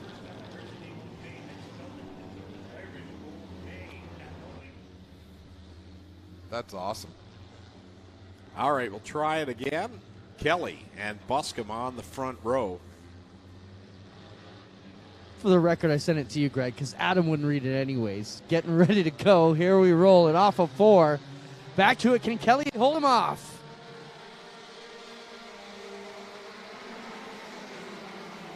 Buscombe has the advantage. Here comes Kelly on the inside line. Then you've got Werstraw and Lubick back there, 3rd and 4th. May and the Anderson machine out there. That's your top 6. Then a gap back to the rest of the field. Yeah, Buscombe out in front, but Anthony Kelly keeping the pressure on. He'll look to the outside into 1 and 2. I thought he was going to come across, try to get a drive off the bottom, but he'll run right in the tire tracks of Buscombe for the lead. They were 4 wide off of the second corner. Tyler LaFantasy now is tangled up in that mess. Evan Curtis, and is that Obey again on the outside? I thought it was Vincent Pagnotta, but no, Vincent Pagnotta's right there. It's not Obey either. It's a white. If Toddy, guys, it says across okay. the nose, across the windscreen. Ah, yes. Curtis, LaFantasy, and if Toddy. That started 4 wide off the second corner.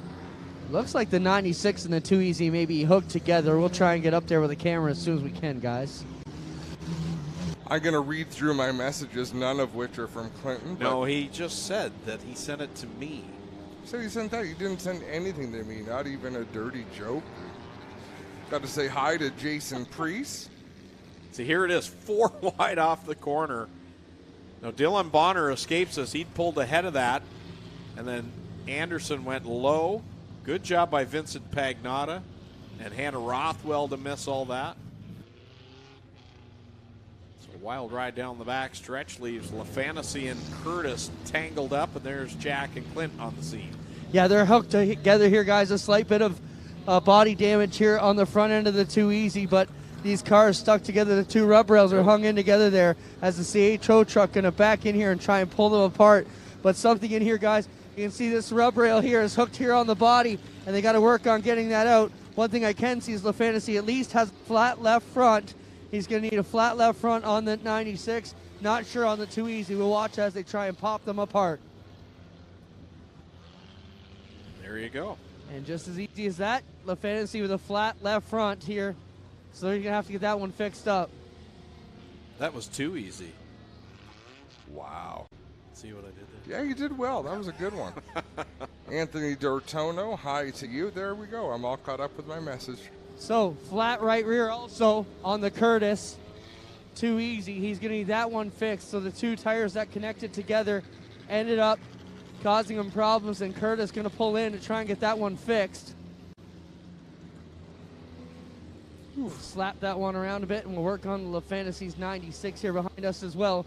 He'll work to get out of the way, and he'll have to get his car fixed as well, guys. And, of course, these mini-stock teams generally are not parked in the front row, so they have to drive back into the pits a little bit deeper. But they've done a much better job in recent years of traffic flow here at Humberstone. Not as chaotic as I seem to remember it. So we'll see if either driver is able to make it back out. Still some cleanup going on over on the backstretch, so this will buy them a little bit more time. 5 in the books, 20 to go.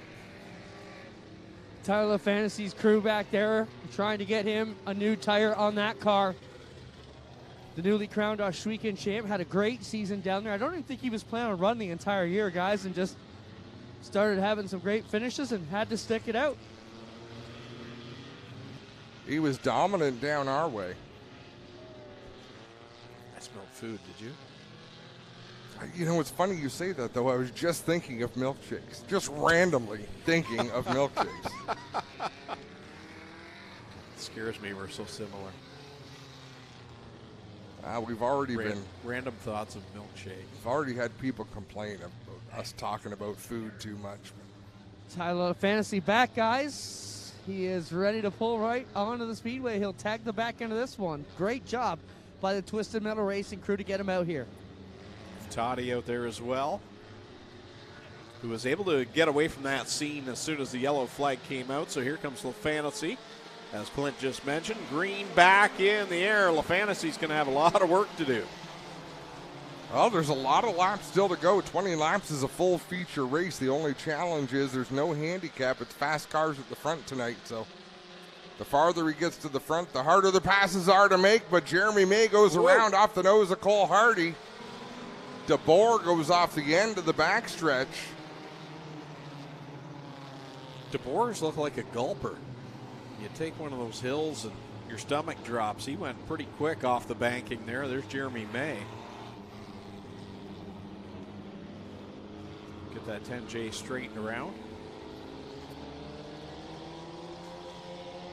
Let's have a look at the replay here going down into turn 3. Look for that car spinning around. Is that a good description, or could I have done a little better there? Oh, nice shot. Just try your best. show DeBoer. that. It's like he fell off the end of the world there. Like, a flat earth believer would think that we would never see DeBoer back again. Oh, man, that was awesome. That was the corner 3 camera, I believe. Yeah, this shot. Watch for the 23. Telestrator. There he goes, there he goes, there he goes. No! Right across the nose of the Mason Anderson number 4 machine. Or Nelson Anderson, is it not? There's Nelson, Mason and Mason Anderson. That's what got me messed up. It's Mason Anderson. Get it right. Without electronic timing and scoring, we have no. It's like working without a net. We know everybody in this race, but when you have to think about it, it's just having that. I'm only speaking for myself. No, you're 100%. I don't know how Clint does it night in and night out in the infield. We could throw him fake names and maybe. He talks to these people every week. That's we just true. talk about them. True. All right, we'll try it again. Still 5 on the board. Kelly and Buscombe. Kelly getting a good run down into turn 1. The front end washes up the track in the middle of 1 and 2. That allowed Buscombe to get back around on the bottom. He'll take the spot and slide up the racetrack. Kelly going to cross him over off of turn number 4. Not enough speed to make it work. Here comes Lubeck in the 14. So that'll actually be lap 7 there. So it is 18 laps left to go. Buscombe, Kelly, then it's Worstraw. Anderson back there in the 4th spot. How about Tyler LaFantasy? He's cut through this field in 2 laps. made it a long way in that 96. For those of you too easy fans, Evan Curtis is back on the track as well, but I believe he lost a lap. Yeah, he didn't come out for that last restart, so should be a lap down, but Tyler LaFantasy still in the thick of it as he's got one going around in front of him. It's Pagnotta off the front end of the Mason Anderson number 4. Be hard for Mason Anderson to deny it since the front end of the car, the front bumper is drooped down on the 4 machine, but Chucky's still there. Yeah, race director Joe Scottnicki wasted no time calling out the penalty to the 4, that he would be headed to the back, and you mentioned that damage there, Adam, and we get a good look at it here down the inside of the back straightaway there, and just shredded a big piece of the front bumper here in turn number 2. The one issue with one-way radios, because now Vincent Pagnotta knows for sure who it was that caused that incident. But he pulls back up into line without much issue. Racemet crew will pick up the big piece of the front end of the 4 there in the back straight. Wouldn't it be cool if you could make the Chucky doll's eyes get bigger? Like when he wrecks that, he comes by and his eyes are as big as loonies. Or put his hand over his face.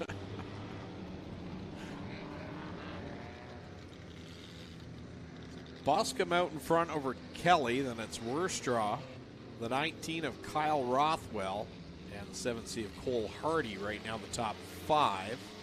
The John Lubeck 6th, Dylan Bonner 7th, 8th is Kevin Obey.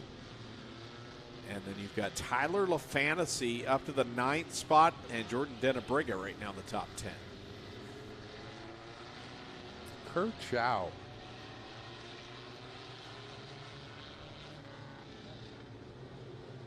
White flag out, back at it next time by with 9 on the board. You know, there was a time, and it was 20 years ago, but every mini stock, if you wanted to win in a mini stock, you were running a Mustang. Now it's all hatchbacks. Yeah. John Lubeck's one of the quickest Mustangs still at it. Yep. Always good. Dylan Bonner up there, I believe. That's what he has as well, does he not? A Mustang here tonight. One of our friends from southwestern Ontario joining us.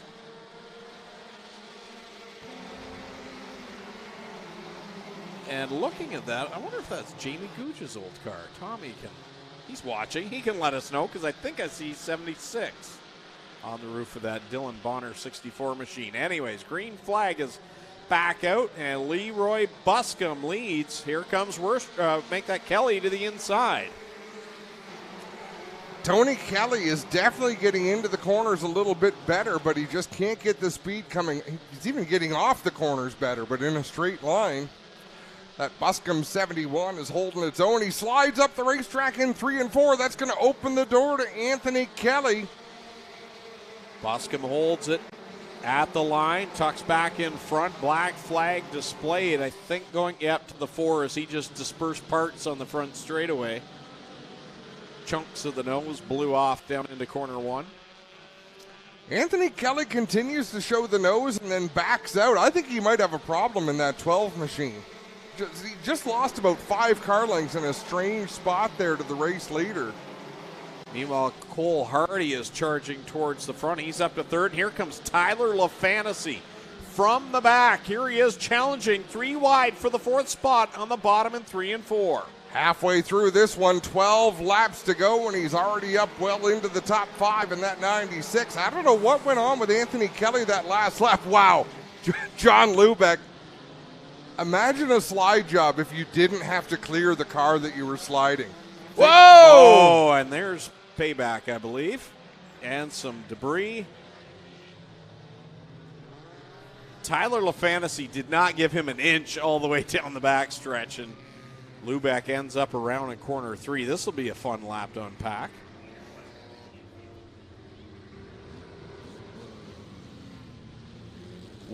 Yeah, Buscombe just pulled off. Let's have a look at this replay once again down the back straightaway. Little contact here, a little contact there. And Oh, then it wasn't LaFantasy who finished it. Rothwell. Obi did a great job to avoid. So did Obey. Obey. Just obey. What is Al. wrong with me? Just obey.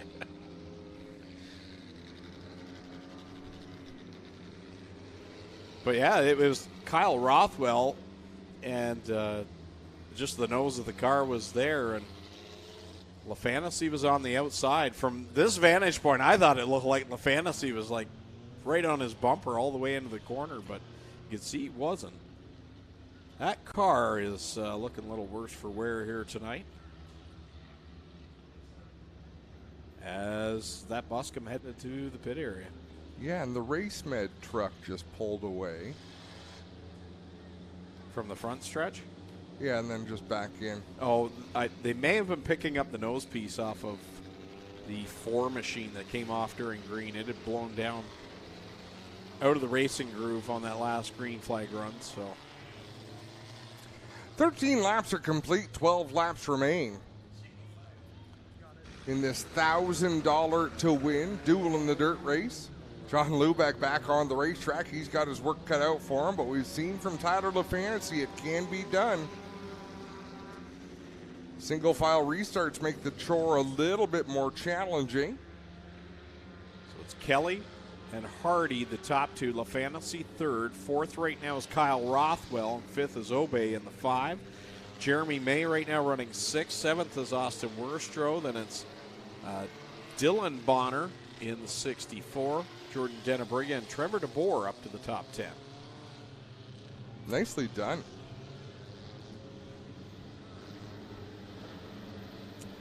So let's see if Anthony Kelly can hold off Cole Hardy and Tyler LaFantasy. Brings them up to speed off of turn number 4. We've got half a race left to go. Jeremy May immediately to the inside of Obey. Off of turn 4, they'll continue side by side through 1 and 2 with May edging out ahead down the backstretch. Anthony Kelly's been strong since the drop of the first green flag tonight in the heats, and he's out in front over Cole Hardy. LaFantasy holding down third. Here comes Rothwell to his outside as they work through 1 and 2. Bonner stepped up to the outside of the racetrack as well. Looked like he was going to make some moves, then fell back a little in 1 and 2. He'll try Obey again down in turn number 3. 10 laps left to go for Anthony Kelly, leading over Cole Hardy. 2-car race out in front. They've been able to pull away from Tyler LaFantasy now. Didn't see that coming, Greg. No, it's a good breakaway for those two drivers. LaFantasy now trying to hold off Kyle Rothwell, who's a great driver in his own right there in that 19 machine. Rothwell up to the high side, longer distance, so he's really got to keep his speed up. He drives it deep down into 1 and 2. He's got track position. They'll drag race down the backstretch. Rothwell nosing ahead of LaFantasy into 3. Wow, watch Kevin Obey down the backstretch. Nice job to save that car. He got it down in the slop on the backstretch. I thought he was going to come back into traffic, but gathered it back up. And he'll tuck in behind Worstrow and Bonner. Bonner still trying to work that high side. Worstrow looking to make a move on Jeremy May, but he's right in his tire tracks. Not a lot of options for the driver of the 71. Anthony Kelly, Cole Hardy, 1 and 2, and the 19 at Kyle Rothwell trying to close the gap on the leaders as he's pulling away from Tyler LaFantasy back and forth. And then the battle for 5th, you got 5 cars in there as you got Jeremy May trying to hold off Austin Worstrow and the 64 of Dylan Bonner, Kevin Obey, and Trevor DeBoer all in there as well. Bunch of drivers right together in that pack who don't normally race together. We got some drivers from Ohsweken, some drivers from this part of the province, and driver from southwestern Ontario. 5 laps left to go. 3 wide down the front straightaway. Bonner on the outside, May in the middle, Worstrow on the bottom, and we are under yellow. Mason Anderson, all sorts of troubles on the back stretch. I think Chucky's tired out. Yeah. There's Evan Bonner in the 16.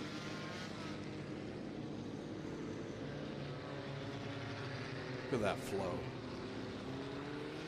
Right? Looks like his face is on fire. It's been a rough night, though, tonight for Mason Anderson. And the safety crew there.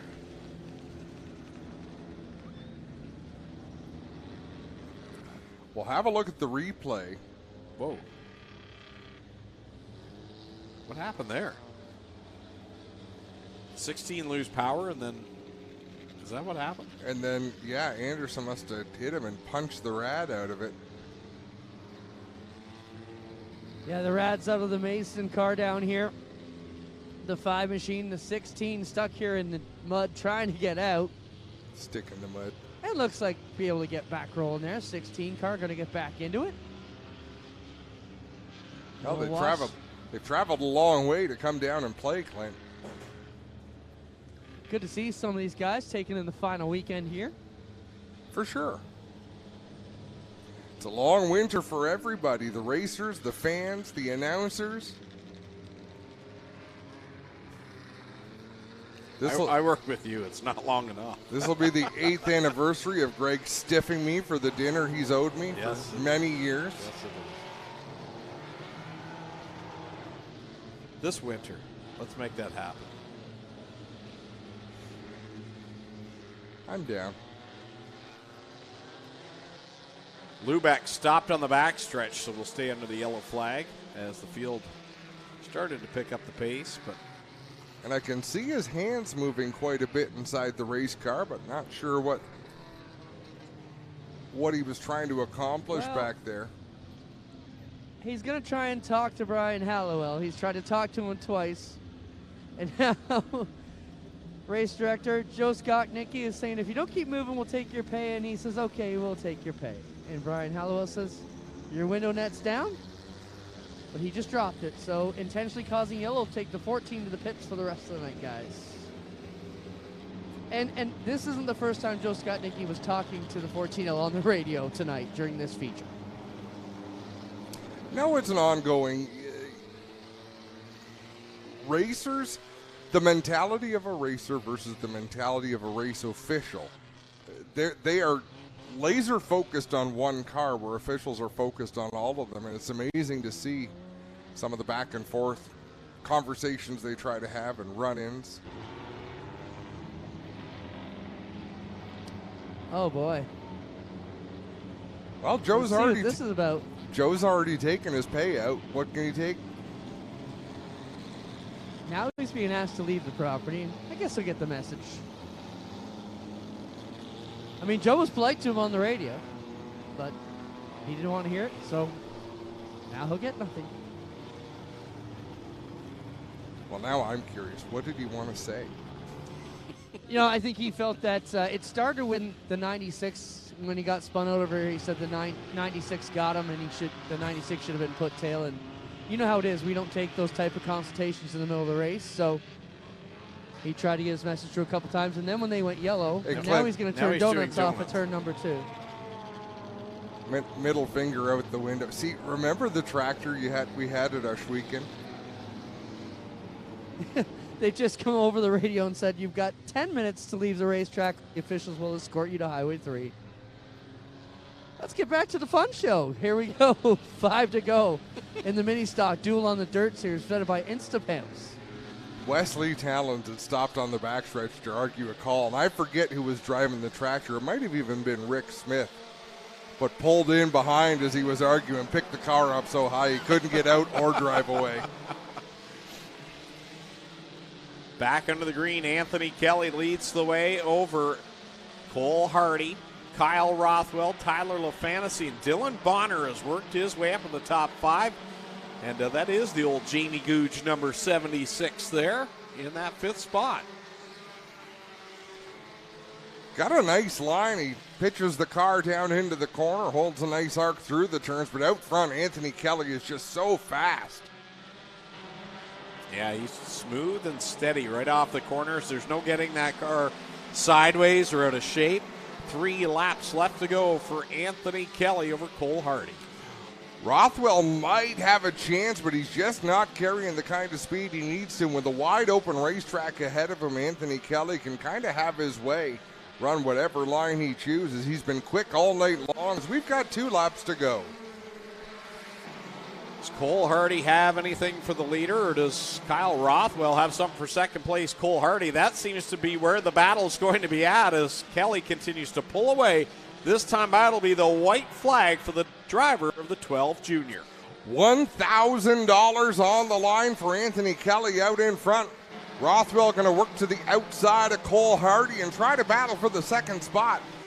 But for the win, it is all but settled for Anthony Kelly to cruise around 2, 3, and 4 for the final time. Off a corner 4, Anthony Kelly will see the $1,000 payday, the checker flag for Anthony Kelly over Cole Hardy. Then it's Kyle Rothwell 3rd, 4th Tyler LaFantasy, 5th goes to Dylan Bonner, 6th Austin Worstro, 7th Jeremy May, 8th Kevin Obey, 9th Trevor DeBoer, and 10th Nico Hansen. Vincent Pagnotta crosses the line 11th, 12th goes to Jordan Denabriga, 13th was Evan Curtis, and then Hannah Rothwell in 14th spot. 2 in a row for Anthony Kelly, and that's a $1,000 payday for the driver of the 12 junior. He was trying to get some weight into the car running down through the mud, but I don't think it would have worked too well. It was too watery. Not many mud clumps to get stuck to the car, so let's see if he gets waved past the scales.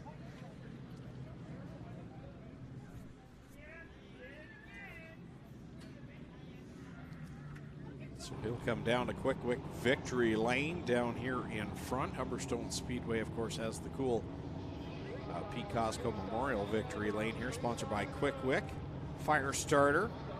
And it's down on the fan side of the fence. If you've never been to Humberstone Speedway, it's a cool setup they have here, similar to what Brockville, Ontario Speedway does as well. It's really cool unless someone's mad at the winner. Oh, I thought that was funny to watch. Travis Cunningham handled that very well. He really did.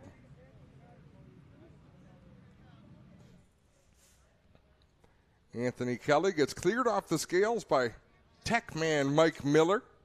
Now he'll get escorted along the front straightaway behind the fence to park it in Quick Wick Victory Lane. Great drive by the driver of the 12 junior. That car was hooked up and the class of the field from the heats through to the feature. So a big win for Anthony Kelly.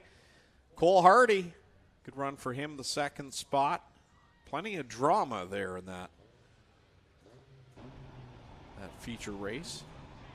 Is that Jamie and Corey Turner going by? Checking out the track. And here comes Anthony Kelly down to Quick Wick Victory Lane. He'll catch up with our Clinton Jeffrey, who's down there track side around the fans.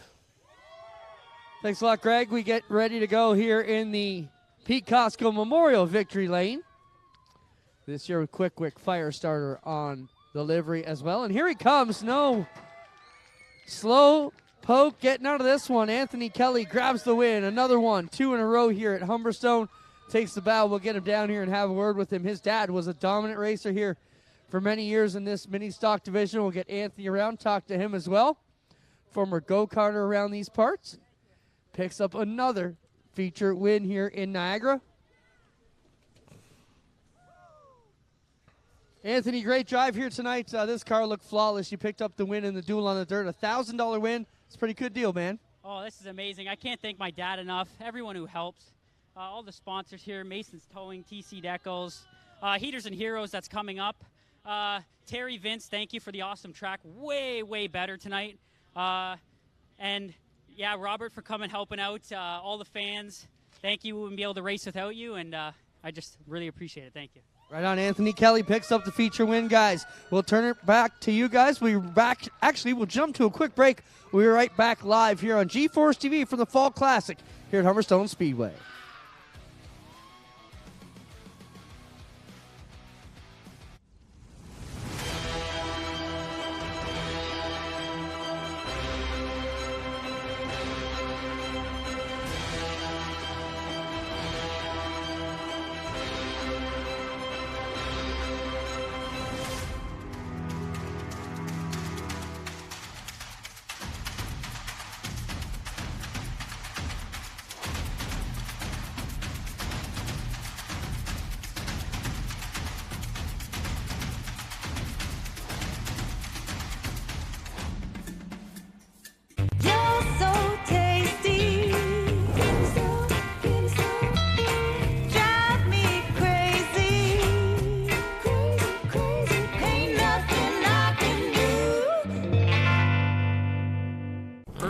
discovered fire, but Quick Quick perfected fire.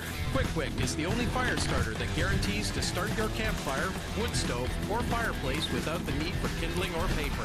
Find your nearest Quick Quick retailer at quickquick.com. Well, good evening, everybody. Welcome to our weekly race chat.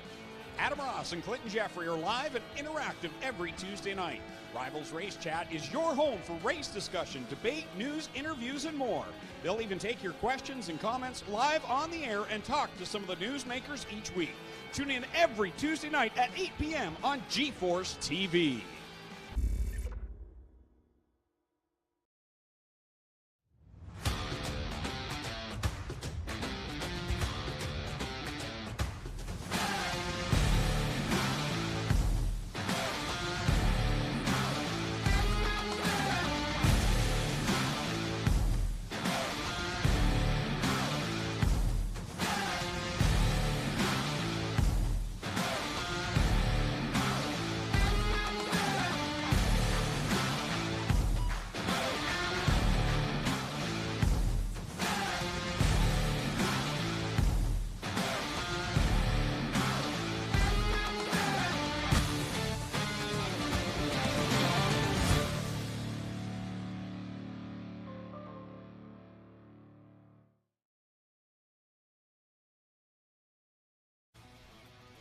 Back live at Humberstone Speedway on GeForce TV for the Fall Classic night number 1 and our second feature of the night.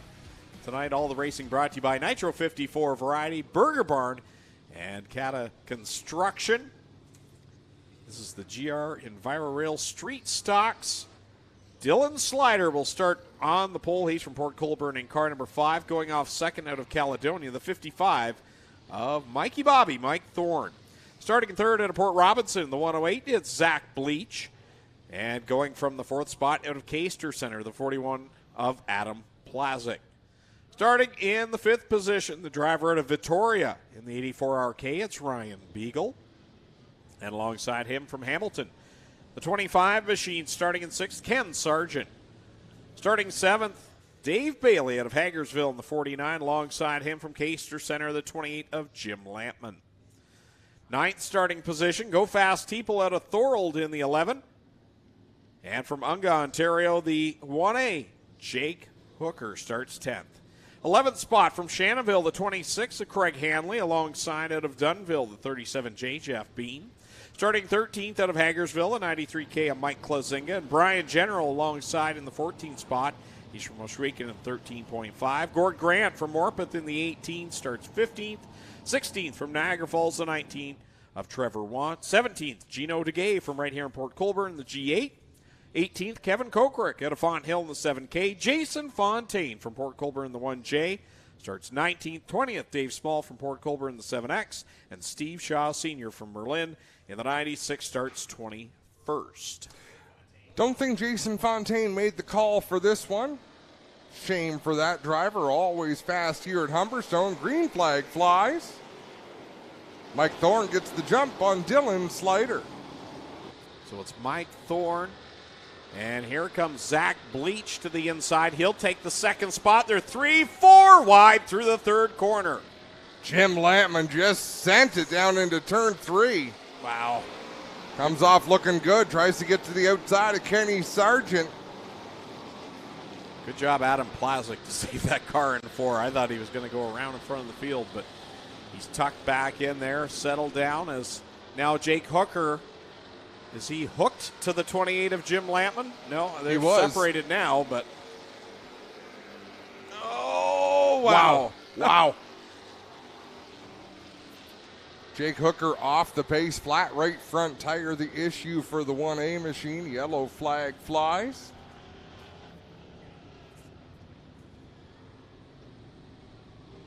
Lucky he didn't cut down the left side tire the way I believe it was Kokrick coming off the corner. Oh, he did. Left rear and right front. That'll be a busy pit stop for Jake Hooker's crew over there. So one of his crew members jumps on the trunk of the car to ride back to the pits with him. Zach Bleach, your leader. Mike Thorne second. over Ryan Beagle in the third position. Dave Bailey holds down fourth in the 49. Ken Sargent in the 25 is fifth. Dylan Slider has faded back to sixth in the early laps, with Adam Plazik in the 41 running seventh.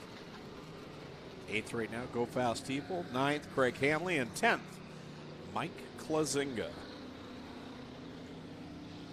Field doubling up for the restart, and you can see, ooh, boy, the right rear corner, the Coke Brick number 7 machine, you don't want to mess with that. No, I noticed that. It's a little cagey. It's a projectile.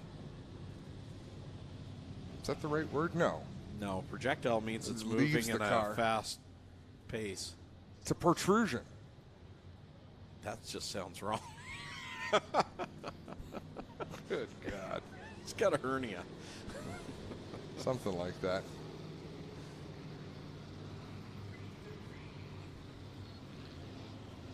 I mean, that looks pretty solid. It's the radiator destroyer. Someone get a hot dog bun Ready to give the Malachi crunch.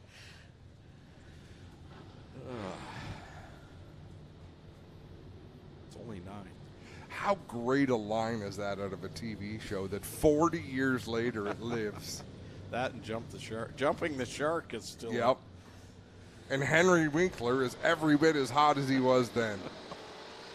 Well, I don't think he is right now, but Why? I think he passed away not long ago. No, he didn't. I think he did, didn't he? Anyways, Announce this race. here we go. Zach Bleach, side by side for the second spot. Ryan Beagle and Mike Thorne. Dave Bailey right there in the fourth spot. Ken Sargent in fifth. Beagle staying glued to that back bumper of Zach Bleach as they go down into corner number 3. Oh, here comes Sargent down to the inside of Mikey Bobby. Mike Thorne for that fourth position. He'll open the door and take the spot. Sargent down low. Thorne thought he was going to try back on the outside, but he gets down in line ahead of Adam Plazik in the 41. They're still touching bumpers down the backstretch. Here comes Beagle doing what he does best. He likes to size up a driver and just find that right lane that he can get by. He's not the type of driver to force an issue.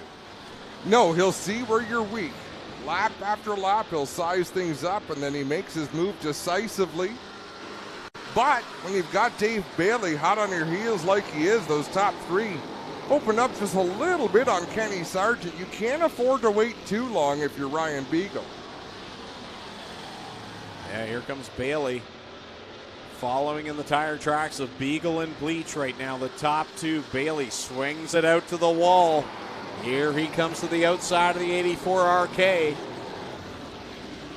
And if you're Bailey, you know, there's lots of laps to go. You're sizing things up. You're testing things out. The big money is on the line tomorrow.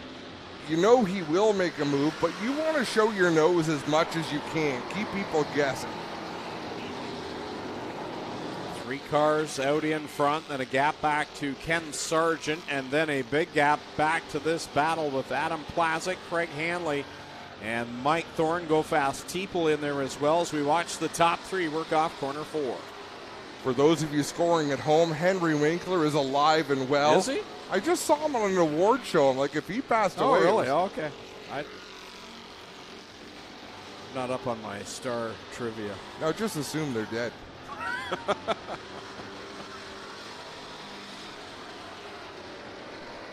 Halfway home in this one, it's Zach Bleach and a good battle behind him. Beagle and Bailey. What a fun race to watch. I mean, Zach Bleach is doing a great job running the same line lap after lap and hitting his marks. Dave Bailey, nothing for him to do right now. Ryan Beagle's not going to slip up off the bottom, so he might as well keep trying things on the high side. Here goes Beagle looking to the inside. But Bleach is able to run well through 3 and 4, drive in a little bit deeper and still keep that nose pinned to the guardrail. Beagle on the bottom, Bailey on the outside. They continue door to door. And for 2 drivers that race this much side by side. The amount of times they have touched is probably, you could count it on one hand. They race so clean. Now, as I say that, they're probably going to have some sort of contact tonight, but usually these two just put on some of the best racing without any sort of contact. It's hard, classy racing for sure. But how about Kenny Sargent in the 25? He's closing in to make this a 4-car battle. One around. Right in front of the leader. Sorry, Adam, as the 5 machine went around. Slider. Still under green. Plazinga had just gone off. I looked up and I looked down, and Beagle's lost about 5 car lengths. Dave Bailey is up into the 2nd spot. Now the top 5 are all nose to tail. 5 laps left to go, side by side. Bleach edges ahead. Now Bailey and Beagle are door to door again. Ken Sargent and Craig Hanley really closing the gap. Boy, the way Craig Hanley's rolling through the corner right now, he may have something here. What I like about Craig Hanley is he's using a different line to close the gap than any of our leaders are racing in. So he can actually kind of keep running that line a little higher on the racetrack, but the problem for him, he didn't need to see this lap traffic. No, this is not going to play into his favor with that slower car, Kokrick. Don't go to the outside of Kokrick. It's a trap. Here comes Bleach. He's boxed in behind General. Kokrick on the outside.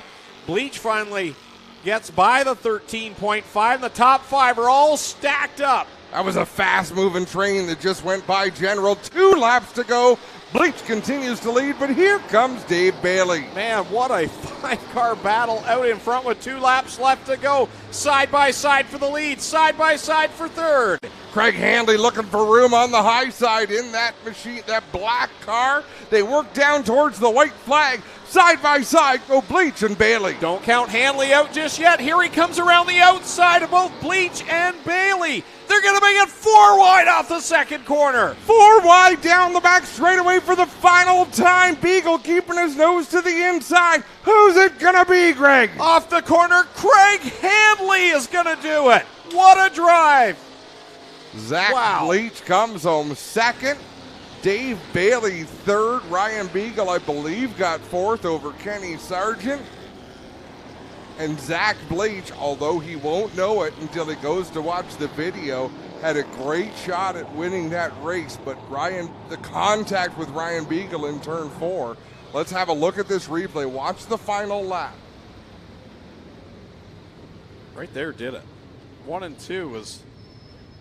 The fact that there was still a lane for Craig Hanley to run up there on the high side. So he gets clear down into 3 and 4, and watch Beagle.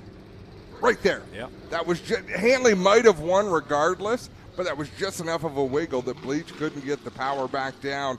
We can only hope that tomorrow night when they're racing for $3,000, we have a similar scenario. That is why street stock / thunderstock racing in Ontario on dirt is the best racing you will find anywhere. I said it.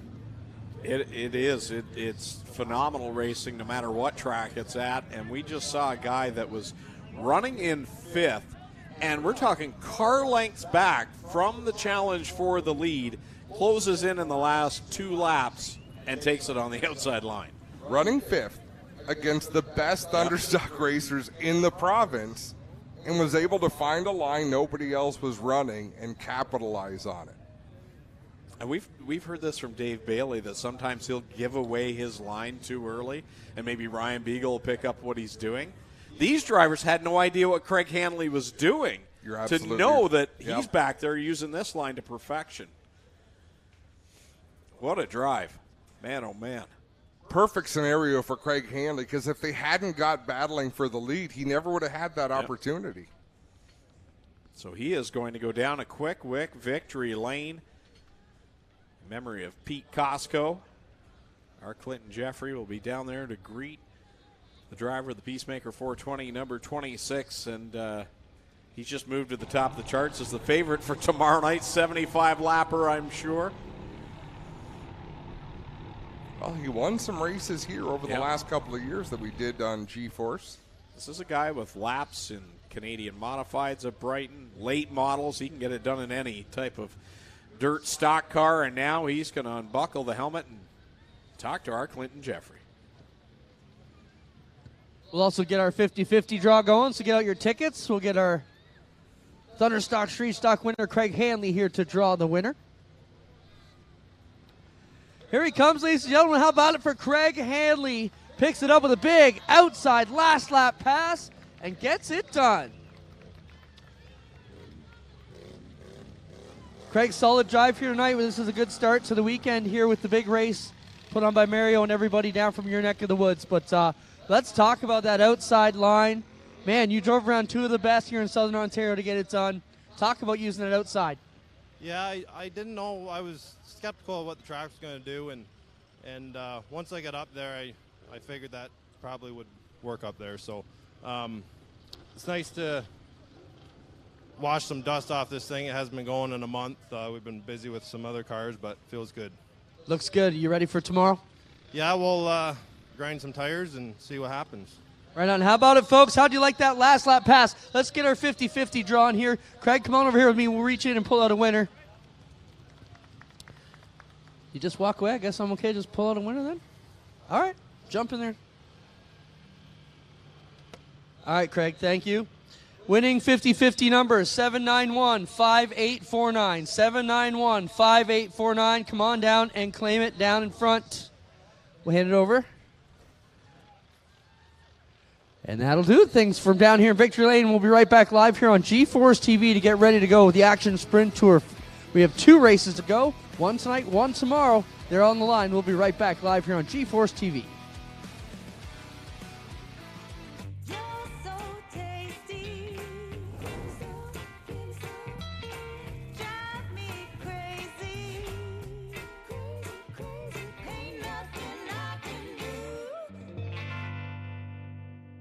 Early man discovered fire, but Quick perfected fire. Quick is the only fire starter that guarantees to start your campfire, wood stove, or fireplace without the need for kindling or paper. Find your nearest Quick retailer at quickwick.com.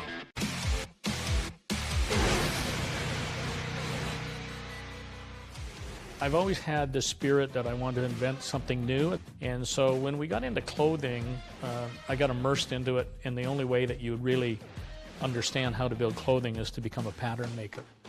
That pattern maker concept started becoming very interesting to me because I went, I can make this better. Love it.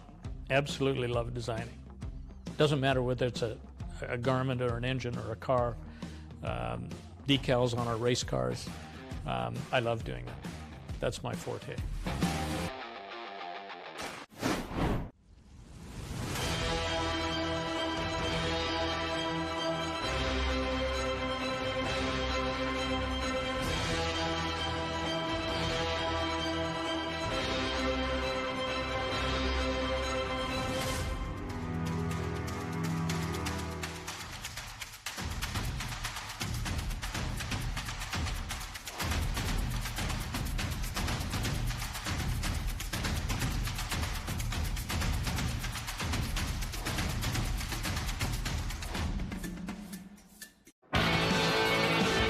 Well, good evening, everybody. Welcome to our weekly race chat. Adam Ross and Clinton Jeffrey are live and interactive every Tuesday night. Rivals Race Chat is your home for race discussion, debate, news, interviews, and more. They'll even take your questions and comments live on the air and talk to some of the newsmakers each week. Tune in every Tuesday night at 8 p.m. on G-Force TV.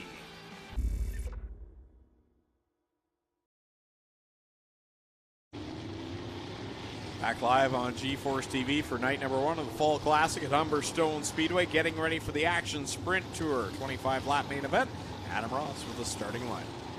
On the pole is the number 88 from Brantford of Lance Erskine. Alongside him from Oshweek, the 77T is Tyler Powlis.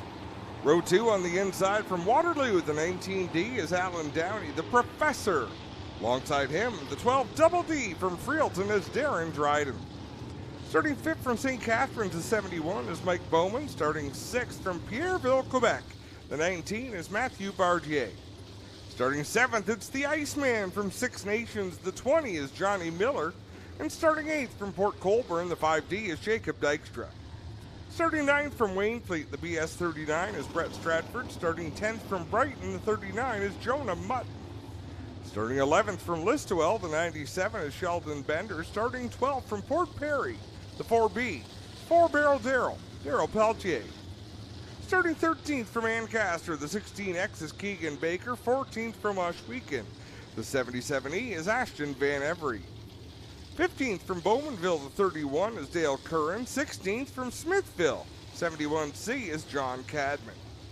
17th from Font Hill, the 08 is Stephen Beckett. 18th from Ridgeway, the 85C is Cam McKinnon. 19th from Ohsweken, the 9C is Brian Nanakoke. 20th from Ohsweken, the 28 is Cameron Thompson. And 21st, also from Ohsweken, 21 is Braden Burning. That is your starting grid for the Action Sprint Tour feature event. White flag displayed next time by. We'll be at it. 25 laps the distance. 2 features remain. This one and tomorrow night. Jacob Dykstra right now trying to lock down a championship for Darren Dryden, Matthew Barjay, who are starting right now on the 4th and 6th spots. Their focus, win. It's all they can do. They still have the opportunity to control a little bit of their destiny. They've got to be successful tonight and tomorrow, and then it really depends what the 5D of Jacob Dykstra does. But that's all they need to focus on, Greg, is getting to the front. Dykstra sends it down in there. And, collision with Barjay and Downey. And is everyone going to keep going? Barjay's going to come to a stop. And smart on his part, because that would erase any championship hope, you'd have to think. Yeah, that should draw a complete restart. That was a pretty wild start to begin with. I thought it looked like Jacob Dykstra had an issue on the drop of the green flag. He came from the bottom up to the top, and then Downey goes around. Tyler Powless kind of came across the nose of Alan Downey. They came together. Jonah Martin does a nice job to kind of go off the racetrack and keep that car rolling. But how often do you see 2 cars in the top 4 or 5 spin without anyone flipping on the first corner of a sprint car race? Looks like Barjay will end up needing some assistance. I thought maybe it's a situation of just getting the caution. And there's definitely some issues there. They're going to hook up the front end of the Barjay 19. So his championship hopes take a big hit here tonight.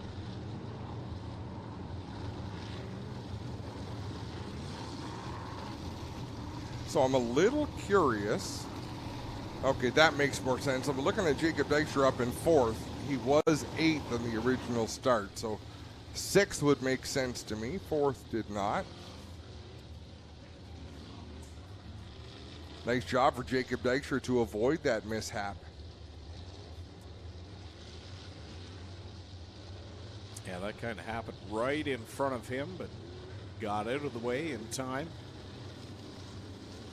Tyler Powless is going to line up on the front row now. They'll switch things up. And there you see Barjay getting the hook into the pit area. Will they get the 2 minutes is the question. Yeah, he's requested the 2 minutes. It is the A feature, so he will get the opportunity to get it fixed. The time will start once he gets to the pit stall. And he's almost there now, guys. And if he waves it off, I'll let you know. But we'll follow the story back.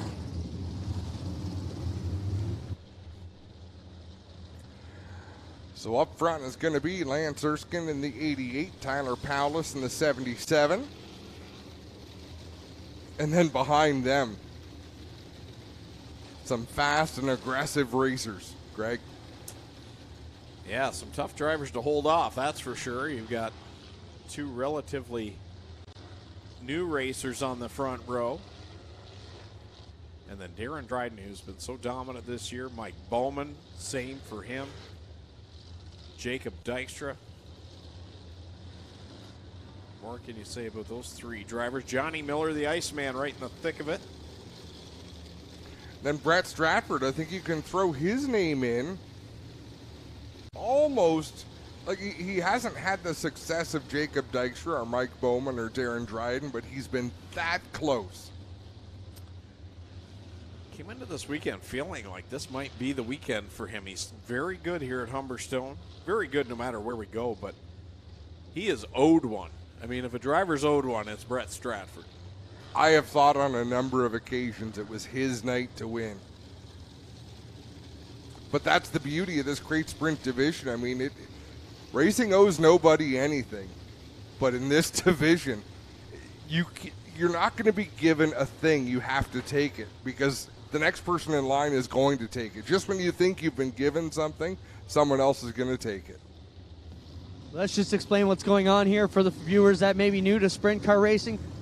They get 2 minutes at their work area if they are lead lap cars, and it is the A feature, which both situations are in play here for Matthew Barjay. Of course, second in the points coming into tonight on the tour. Tough break from here. Don't see the 19. This may be all she wrote for the 19 tonight, guys. Yeah, I don't know how close we are to the end of the 2-minute clock, but it has to be darn near. They have not given a 1-to-go signal yet at the flag stand. But I don't see a lot of movement from the back of the pits.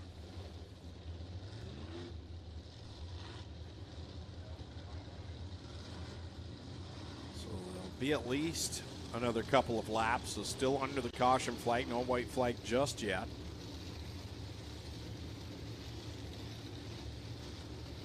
Driver out of Pierreville, Quebec, and his team right now hoping to get that number 19 fixed and repaired. Came into tonight third place behind Darren Dryden and point leader Jacob Dykstra.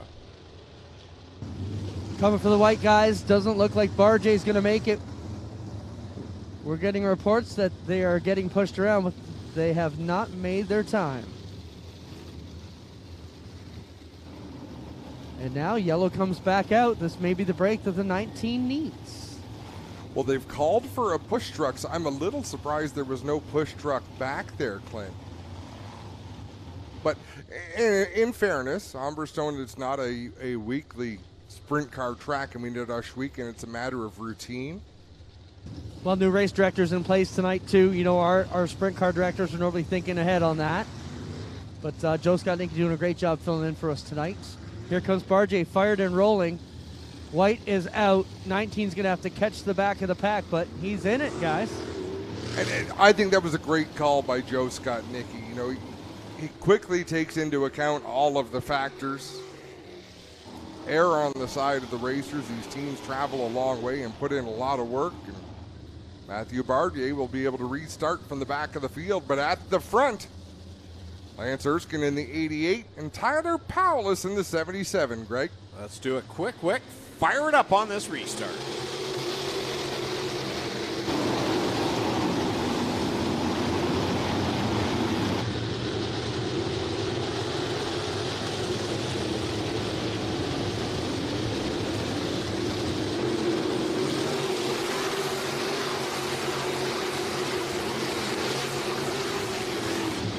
Lost one off the corner. Cam McKinnon kept it rolling. So we'll stay under the green flag as Cam McKinnon got off the bank and kept the foot in the throttle. And meanwhile, out in front, it's Lance Erskine over Mike Bowman. You got those two junior Riverside bait and tackle cars running there third and fourth. Dykstra is in the third spot, and then it's Tyler Powless and Darren Dryden behind him looking for fourth. He'll take that away. And here comes the battle for the lead. Bowman with a great run off of turn two, launches out ahead of Lance Erskine. He'll take the top spot. Jacob Dykstra gonna try to follow him through, but he's gonna have to make his own move down in 1 and 2 as Dykstra now draws alongside the Erskine 88. Side by side for that second spot, all behind Mike Bowman as Dykstra chases down the driver of the 71 machine. Darren Dryden cleared into the fourth spot and gaining ground on the top three as he separates himself from Tyler Powless. A little bit of slower traffic for Mike Bowman. It's Cam McKinnon in the 85 who was off the track not long ago. Bowman gets to the inside of that car. Jacob Dykstra does the same in turn two. Braden Burning, next car in front of the leader as Jacob Dykstra tries to close the gap on Mike Bowman. Lance Erskine holding down the third spot. We got a pile up in corner number 4 as John Cadman goes around. Also involves Sheldon Bender, who's trying to get into the infield here. Brian Nanakoke spins to avoid. I don't see big issues on the 9C of Nanakoke or the 71 of Cadman. Bender's the one that has me wondering what's up, guys. Cadman has pushed in the front crasher on the 71C, but I don't see a big issue there. We'll get over and check out the Bender car. And yeah, he's definitely got some rear end damage in the tail tank rear crash bar area. So obviously contact, if I had to assume, between the back end of the 97 and the front end of the 71. We'll get Bender locked back into gear. We'll work our way over here and see what's up with the 71C of Cadman and the 9C of Brian Nanakoke. Looks like Bender's 97 machine is going to fire. A little bit muddier than it was at the start of this race. So John Cadman, the nose. We've got a replay coming up here, Clint. We'll look at the far right of the screen. Bender went around on his own from the looks of it, and Cadman caught a piece of it and spun. Brian Nanakoke just locked down the brakes and spun to avoid.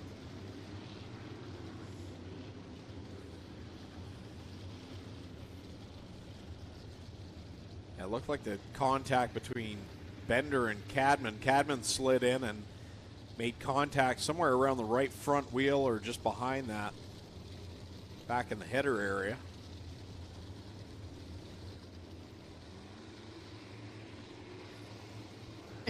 The 9C and Nanakoke here dripping what appears to be a little bit of rear end oil in the 9C, but I don't think it's going to be a problem, guys.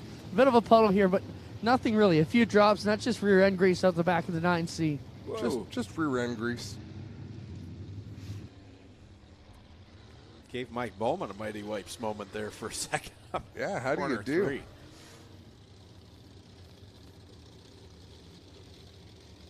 Brett Stratford getting pushed out of the pits in that 39 car. So he would have given up a pretty good running position there to go pit side.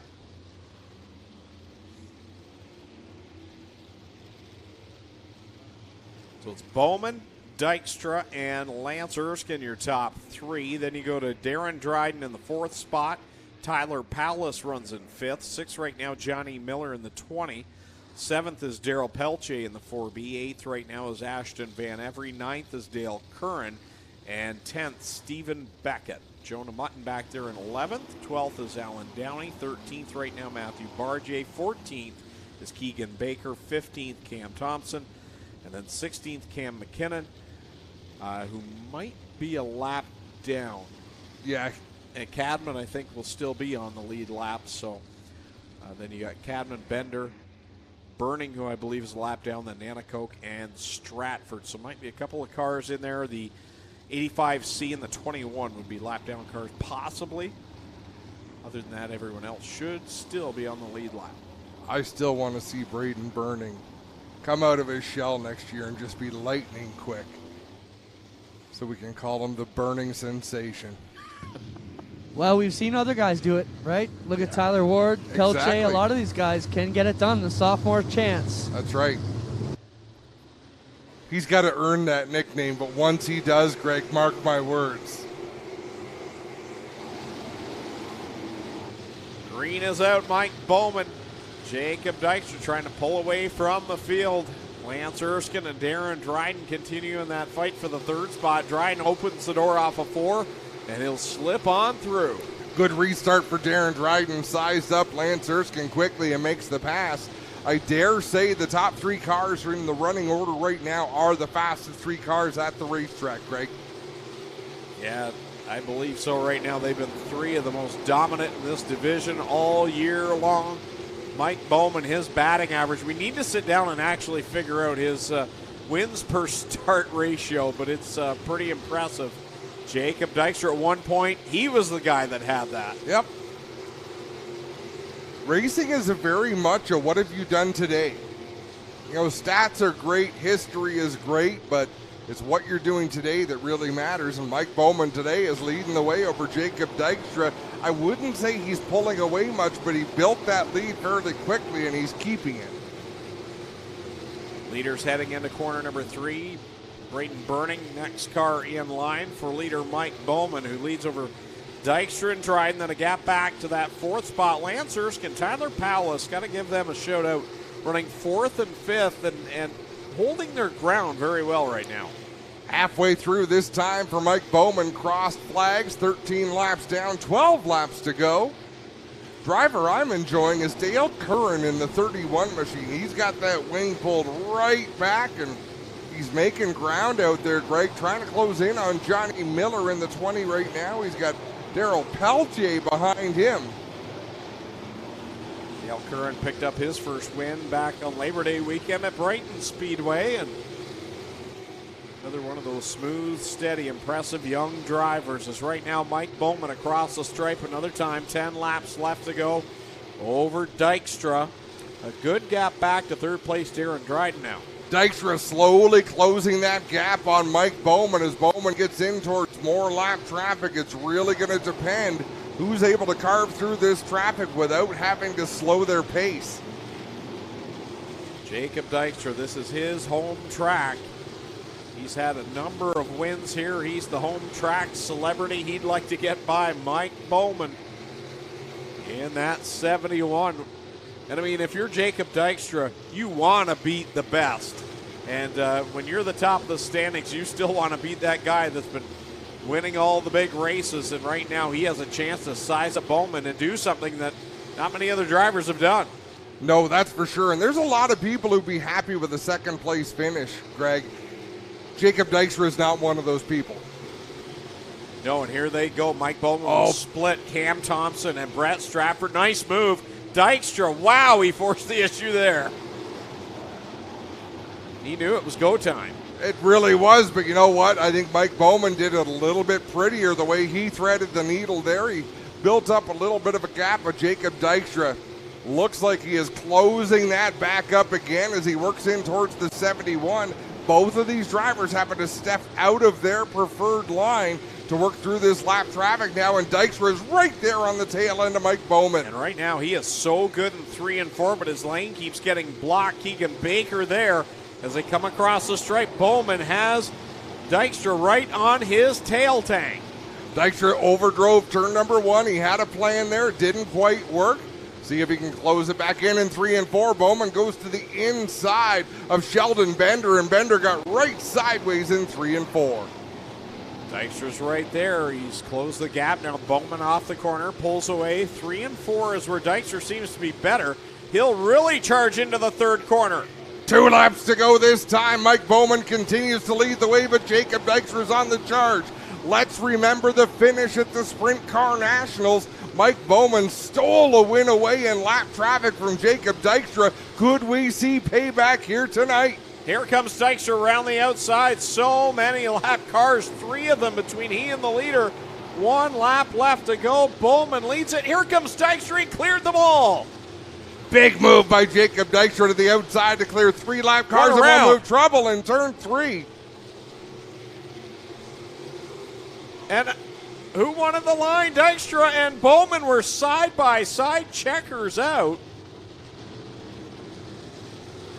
I didn't realize we were still green, but I think Dykstra had edged him at the line. We will have a look. The caution had not come out now, unless they're going to change that, but at the line. 25 laps are up on the counter. Let's watch the replay. This final lap. Look at Dykstra, that move. He had 3 cars to go by, and he did it in turn number 1. Down the back straightaway for one last gasp chance, and Bowman lifted to go around the Van Every machine.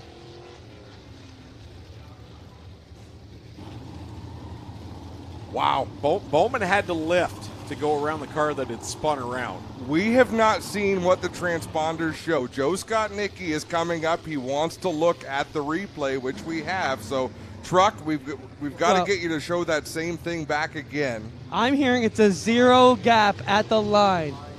5D of Dykstra to victory lane. Jacob Dykstra just won this race with a 0 gap. Unbelievable finish. And they score to the 1,000th of a second, Greg. And we can look at this replay, and that is, boy, if only there was a start-finish line on a dirt track. You wouldn't be able to see it for the flags. If you had a laser line, you would see who crossed first. There you go. I knew it would come into play. I knew it. And it was just that little bit of hesitation that Mike Bowman had to. Yeah, who slows down for a stopped car on the racetrack? But Mike Bowman will be a little chapped about that, I'm sure. But you know what? Everything happened so quickly that why throw a yellow after they've already all gone by? Now Ashton Van Every may think otherwise. Well, guys, he's down here in victory lane. Jacob Dykstra squeezes by Bowman by the slimmest of slim margins you could ever imagine. And he picks up the win here at the line. How about it for Jacob Dykstra, ladies and gentlemen? We'll get him out here and have a word with him in just a moment.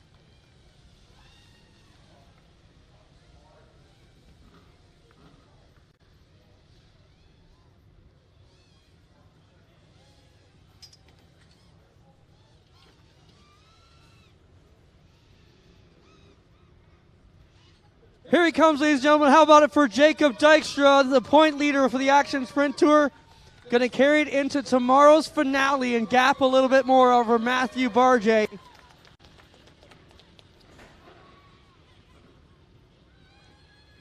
Well, Jake, they don't get much closer than that. You know, that was some hard charging. Bowman had you by a bit. You were slicing and dicing through lap traffic together. He seemed to get through it better, but the end, you were pretty determined there on the end. Talk about that last lap run out of 4. I seen they were all running the bottom, and yeah, he's won too many races this year. It was time for us to get a couple more, and yeah, I just gotta thank Brian Palace and Indigenous people. It was their day today, and yeah, I can't thank anybody enough, man. This team's been working really hard this year, and I gotta thank Tyler Palace, Brian Palace, Dave Dykstra, Dave Morin, Seth Roy, all the guys, and my girlfriend especially.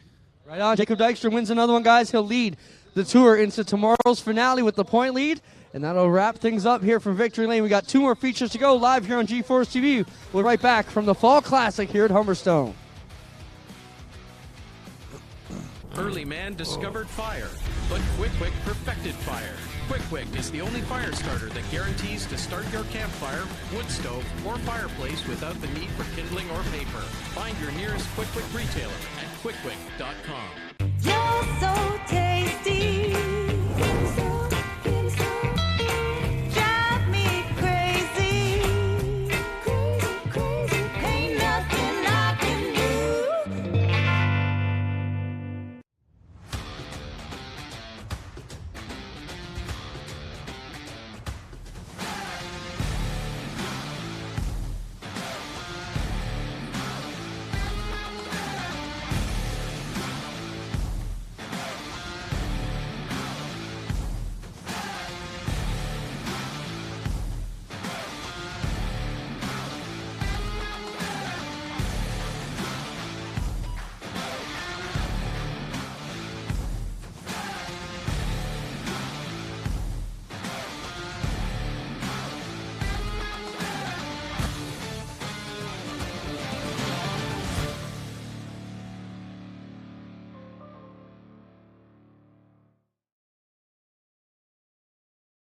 So who exactly is Fast Eddie? More than just a man, it's the mindset that runs through our blood like oil through an engine. Whether on the track or on the street, Fast Eddie is the spirit that drives us to go fast and keep going.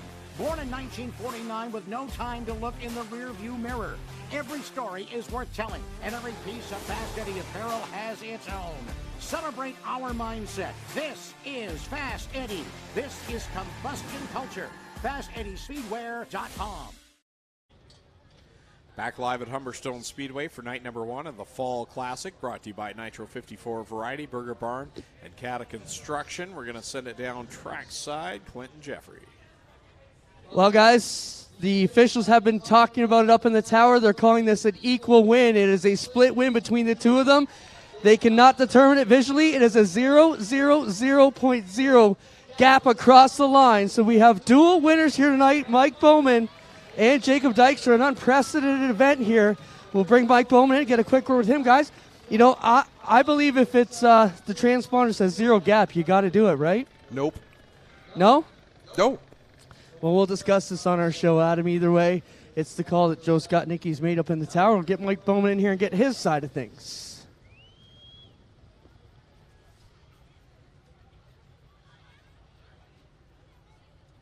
Well, Mike Bowman here. We'll get his way out. We'll get a quick word with him. Talk to Mike Bowman about that situation, too. Mike will come around. Well, Mike, obviously not too pleased with that one. You had that one race, won by a lot, but at the line, 0.000 on the transponders. It'll be a shared win. What's your thoughts? I don't have too many. Well, that's fair. You know, you don't have to be happy about that. Mike, solid season, a lot of wins. Yeah, it's the first time in my career I've had to drive through a caution to come to the flag. I don't care if they didn't see it or not. The right way to finish that race is a green-white checkered. All right, they're here for Mike Bowman. He's not too happy about that one, guys, and we'll see how this one goes. He'll get his checkered flag picture. We'll get ready to go with the Dirt Car Sportsman. You know, it's interesting that it's fairly obvious that Mike Bowman would be upset at that, Greg. It's actually overshadowed by the dead heat in timing and scoring. You know what I mean? Like the situation, that's all he will be upset about. That's all he will remember. Whereas everyone in the tower and a lot of people watching will be talking about the dead heat.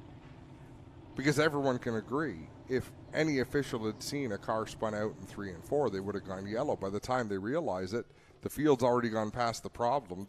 The leaders have already gone past the checkered flag. What do you do? And to Mike Bowman's side of this, the reason it's a dead heat is because he had to lift in 3. Exactly. Yeah. So it definitely a no-win for him, and I think he made the right choice, which is to say pretty much nothing. You know, because what are you going to say? Nothing is going to make him feel better. Agreed. Even you and I agree. That stinks. But that's why there always must be a winner. Even if you have to write a rule into the book to determine how. I don't care if it's an arm wrestling match at the start-finish line, although somebody won that race. It is crystal clear. If you, in the Olympics where they are running, they have ways to determine the winner. And we haven't exploited those ways just yet.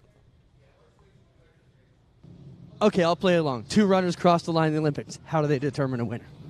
They use every body part. They stop the frame, and they have a visible line. If we hadn't had this conversation 3-4 months, 5-6 months ago, you and Doug disagreed. No, you go by the transponders. I said, no, you go by visual. Right? You've got 2 ways to score. Nah, you're taking a scientific stat and making it a judgment, and the biggest thing wrong with racing is judgments. Right. In your judgment, you've got 2 winners. It's like dancing with your sister. Sure, you're dancing, but it's with your sister.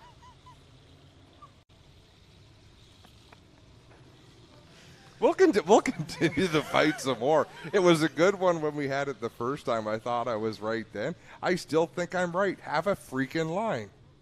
It is easy to do. So tune in Tuesday night to Rivals Race Chat. We may not be 8 p.m. talking by on then. GeForce TV. Dirt Car Sportsmen are on the track right now. 25 laps is the distance. On the pole in the 21P out of Port Colborne is Tyler Pachalski. Alongside him from Waynfleet, the 15 is Adam Leslie. Starting third from Ridgeway, the 66 is Jeff Penante. Starting fourth from Port Robinson, the 108 is Billy Bleach Jr. Fifth from Ridgeway, the 3N is Noah Mamo. Sixth from Niagara Falls, the 35 is Nelson Mason. Seventh in the 17C out of St. Catharines is Jordan Costco. Eighth from St. Catharines, the 8S is Justin Sharp. Ninth out of Chippewa, the 22 is Terry Smith. 10th from Port Colborne, the 99 junior is Mateo Penante. 11th from Stevensville, the 25 is Chris Hawkins. 12th From St. Catharines, the 24C is Cameron Lane. 13th in the 49 is Doug Walsh Jr., and rounding out the field from St. Catharines, the 68 is Curtis Friesen. Green flag goes up in the air. Pacholski and Leslie take it down into corner number 1. Whoa, Panante gets up out of the groove. Thankfully, Bleach was there to keep him in the ballpark, but Bleach goes almost all the way to the back in the 108 machine, and Pacholski going to lead off of turn 4. We got one slow on the backstretch. Yeah, Doug Walsh is very slow on the backstretch, and that will put us under the caution flag.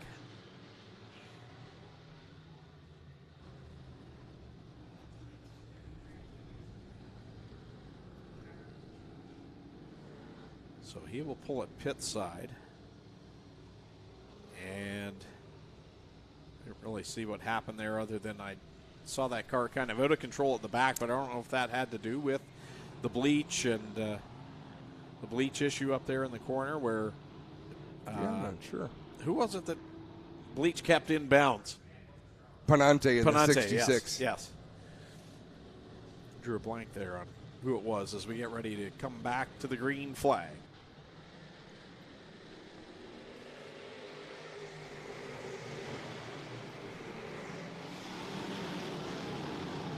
Pacholski and Leslie door to door down the back stretch they go. Justin Sharp sitting back there in the third spot, 3 wide behind him for a second. Little bit of contact further back. Bleach and Mason down into turn 3. They continue to do battle in turn number 1. That's a battle for the 6th spot out in front. Adam Leslie is nosed ahead of Pacholski for the lead. So it's Adam Leslie off the 4th corner. Your leader over Pacholski and Justin Sharp.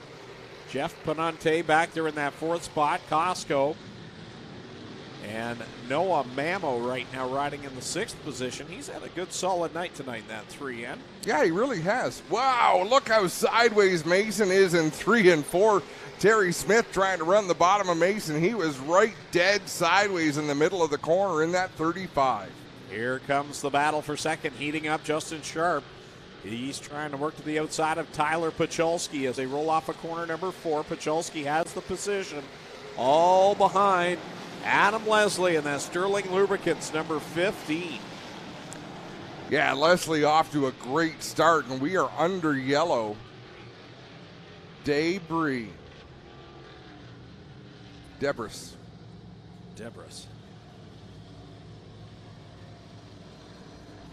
Is it Debris or is it Lubry? Debris. Should we call him Dave Bradley now? We were laughing about that last night. You'll see it on TSN, but I pronounced the name of a French town properly. It blew people's minds.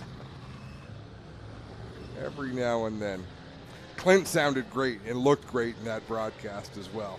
The team did really good at Delaware Speedway.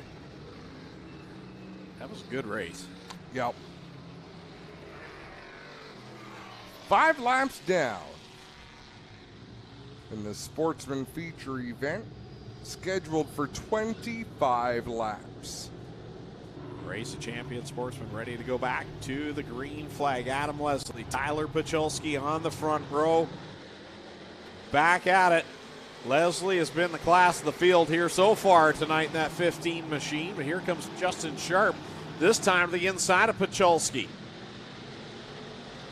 Sharp with a good run on the bottom down the back straightaway.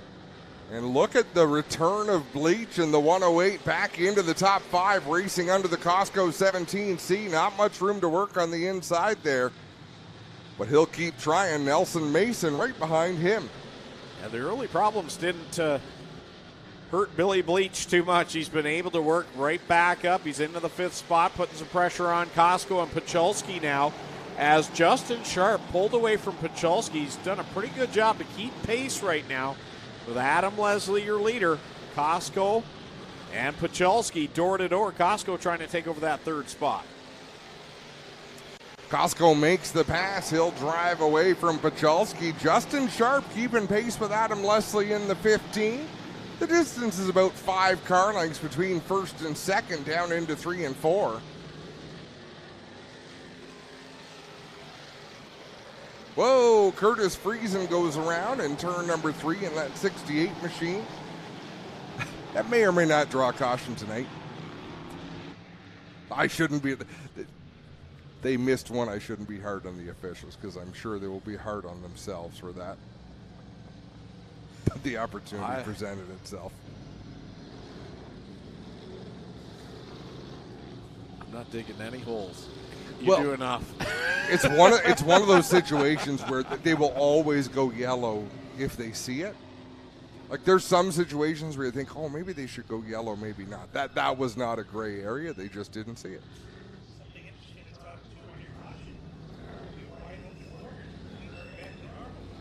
Fran is telling us wide open borders. So tomorrow we may see even more Americans, Greg.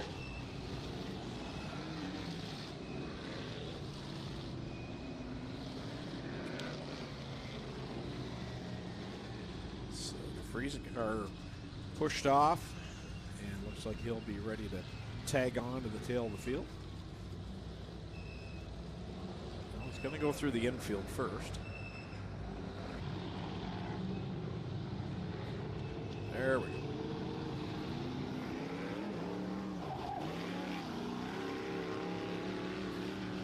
White flag out. Next time we'll get back at it. 9 on the scoreboard. Friesen will catch up to the tail of the field. And now on this restart, you've got Adam Leslie and Justin Sharp.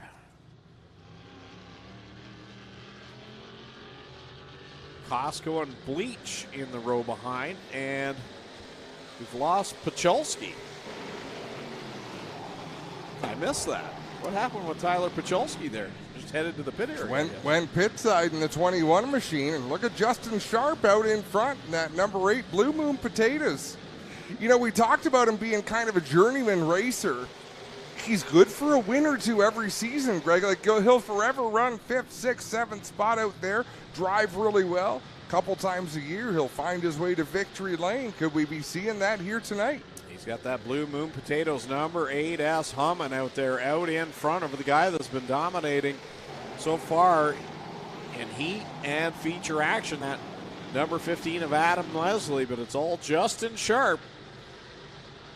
And surprising that Sharp out in front has been able to gap Adam Leslie in that 15 machine. So not sure if something has gone away on the 15 or if he sealed over a tire, but right now, Justin Sharp holding a pretty wheel out front. Mason has gotten around Billy Bleach for the 4th spot, and here goes Bleach fighting back to the inside. Halfway home for Sharp, Leslie, and Costco, the top 3, and then this battle back there for the 4th spot, Bleach and Nelson Mason in the 35 machine as they'll continue at it down into corner number 3.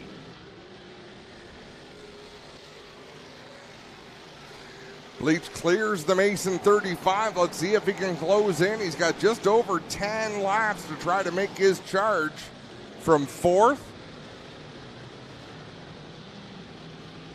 It'll be tough sledding, though. Justin Sharp looking good out front in that 8 machine. Sharp still the good gap on Adam Leslie. Jordan Costco with a good solid 3rd place run. He's not really pressuring Adam Leslie yet, but he's keeping a good distance on 4th place runner Billy Bleach, so that 17C having a good solid run here tonight at Humberstone.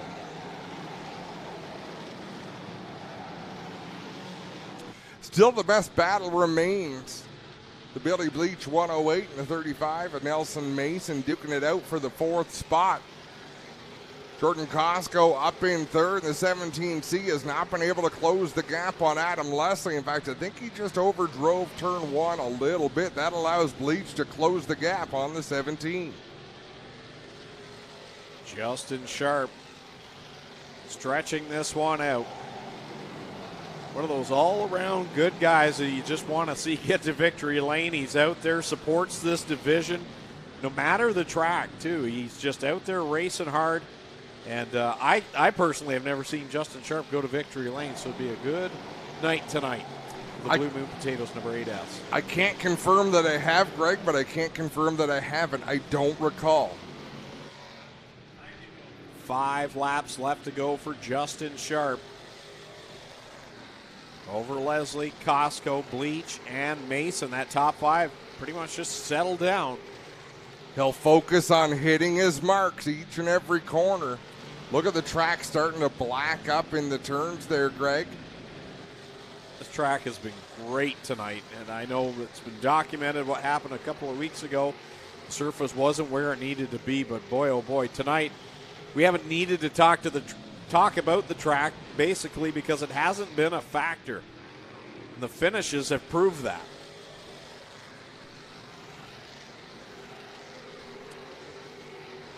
The proof is in those results, isn't it? Just thinking back to those last 2 races, what phenomenal endings we saw. Multiple as we have lanes. 2 laps to go for Justin Sharp. Most of the drivers have gravitated to the bottom of the racetrack. There's still a couple of stragglers working higher grooves out there, but Justin Sharp out in front, he is married to that guardrail. White flag is out. One more trip around for Justin Sharp in that 8S over Adam Leslie and Jordan Costco. He'll sail it through 2 down the back stretch the final time.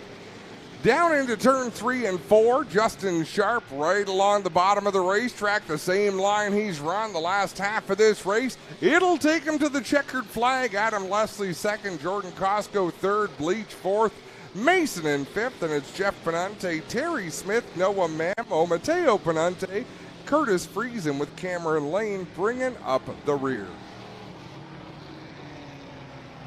Justin Sharp will head to Quick Wick Fire Starter Victory Lane and talk with our Clinton Jeffrey here in just a little bit. First victory of the year for Justin Sharp.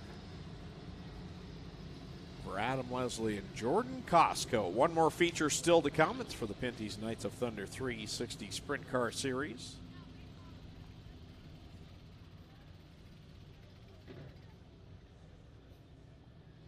Justin Sharp will have to clear the scales here with Mike Miller before he's able to come and celebrate with Clinton Jeffrey.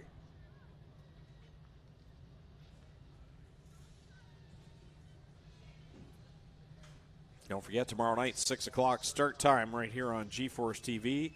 Or more importantly, join us here at Humberstone Speedway tomorrow night as it'll be the championship finales for both the Knights of Thunder and the Action Sprint Tour.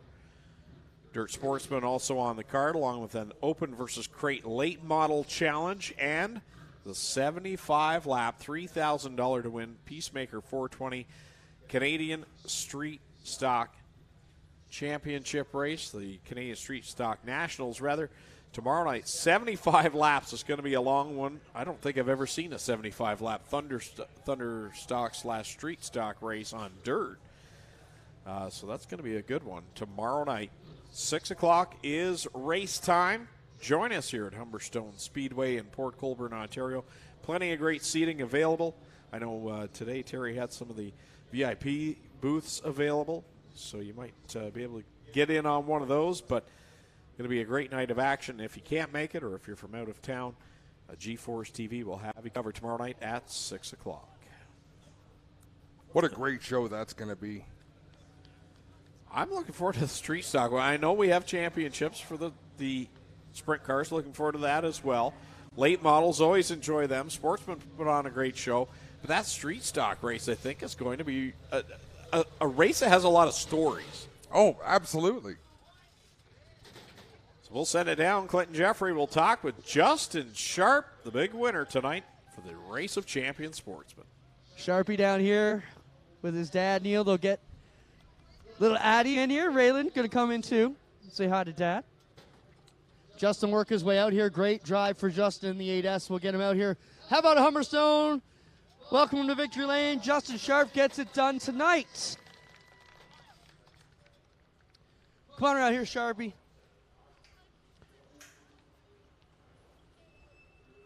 Get Adeline and Raylan in here. Well, Sharp, what a drive tonight. That was pretty good, man. What a drive. You used the lanes you needed to and got it done. Must have been the $12 poutine. Yeah, you were bugging me about that $12 poutine, but it worked. Kind of sucks the other guys aren't here, but we've been good here all year, and it just really clicked. That first lap, I went from 8th to 3rd in the first corner. I hit an awesome line, and kind of squeezed out. I'm going into 1, but you got to do, I guess, to there and get the line. But it was awesome tonight. Right on, man. Congrats. Thank you. I just want to thank Blue Moon Potatoes. That's 15 years of service with him. It's awesome. And my dad, Sharps Auto Center, Flash is there. Right on, big payday for Justin. He'll pick up the $1,200 sorry, tonight here in the Sterling Lubricants Sportsman feature for the ROC, guys. We'll be right back live on GeForce TV. We have one feature event to go, the Knights of Thunder. 2 more features in their season, second to last, coming up next. We'll be right back.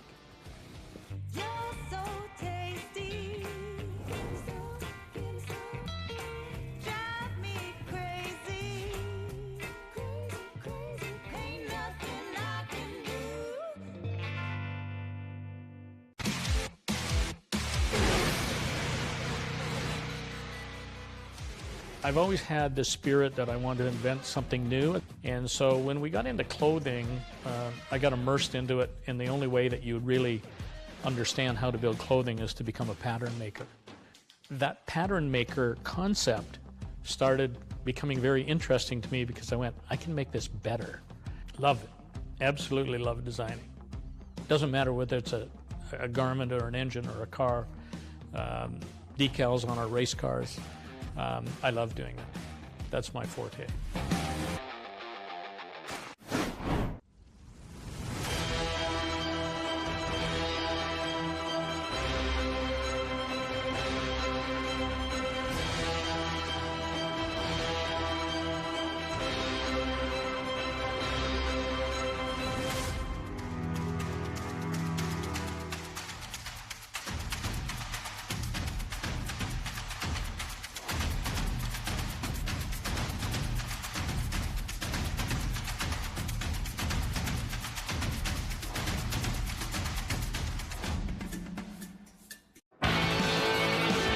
Well, good evening, everybody. Welcome to our weekly race chat.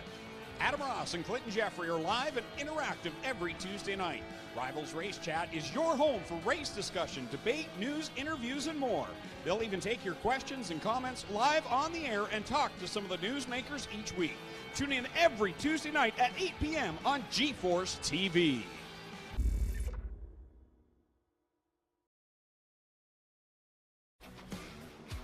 Tonight's broadcast on GeForce TV is brought to you by Nitro 54 Variety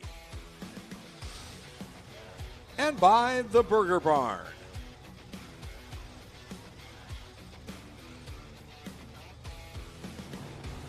Welcome back live to Humberstone Speedway on GeForce TV, the final feature of the night for night number 1 of the Fall Classic, brought to you by Nitro 54 Variety, Burger Barn, and Cata Construction. Here's your starting lineup for tonight's Pinty's Knights of Thunder 360 Sprint Car main event. Going from the pole out of Brantford in car number 10, downtown Mitch Brown alongside of him out of Mount Bridges. In the 45, it's Tricky Nicky, Nick Sheridan. Lining up third out of Cicero, New York in car number 10C, it's Polly Cola Giovanni. And alongside him out of Oshwegan in car 0, the Oshwegan Flyer, Glenn Stiers. Starting in the 5th spot out of Beachville in car 0J tonight, it's DJ Christie. And lining up to his outside in the 6th starting spot from Tonawanda, New York, the 7NY, Matt Farnham.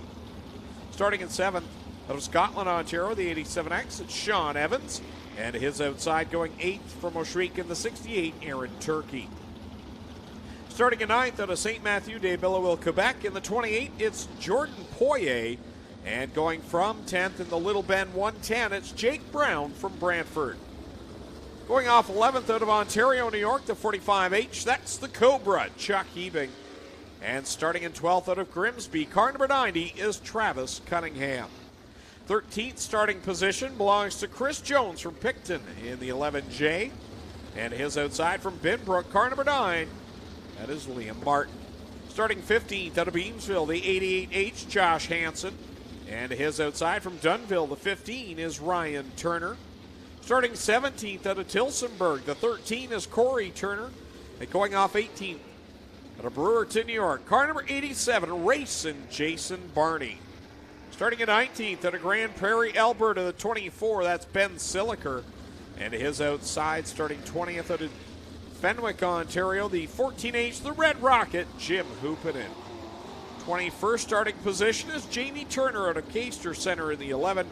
And starting 22nd out of Picton, the 84, that is Tyler Rand. And in the 23rd final starting position from Waterloo, it is Alan Downey in the 19. 25 laps. Second to last feature of the 2022 season for the Pinty's Knights of Thunder 360 Sprint Car Series. 2 nights here at Humberstone Speedway, and Greg, we've said it all night, but a beautifully prepared racetrack. When something goes wrong in racing, you can be disappointed, you can be upset, but these things happen. If it happens again, that's when you know someone's dropped the ball, someone doesn't care. Terry Vince cared enough about this event, how things went 2 weeks ago, that he righted a wrong, and boy, oh boy, they nailed it. Yeah, they did, and it's been a rough year for Terry just weather-wise. It seemed every Sunday there was precipitation here in the Niagara region. And we noticed it, Oshweekend, we didn't miss a Friday night this year other than the first 2 races of the year because of weather. It was fine on Friday nights. And we noticed coming down here, everything's a lot greener down here than it is up in the Brantford area, Oshweekend area, because we didn't have a lot of rain, but they've had a lot here, and Terry's had a rough go, especially on Sunday nights, getting events in. And I think the way things have gone here tonight, the track preparation, the way things are turning around here at Humberstone Speedway, this sets a great launching point for 2023. And if you're a fan who decided not to come tonight because of the way the track was the last time, and you're watching, come tomorrow. Yep. Come tomorrow. We've had unprecedented finishes here tonight. Great racing. Fun to watch. Fun to fight about. What more do you want? One more feature left to go, 25 laps to settle this one, and then we'll do it all again tomorrow night. White flag will come out this time by. And I think this would be a great opportunity to see the sights and hear the sounds of these 360 cubic inch motors come to life with a quick fire it up. There are some huge heavy hitters in this field. In fact, the guys that haven't won, there's only a handful of them. These are all a bunch of winners out here tonight, and here they go. A quick fire it up to kick off the Pinty's Knights of Thunder 360 Sprint Car feature.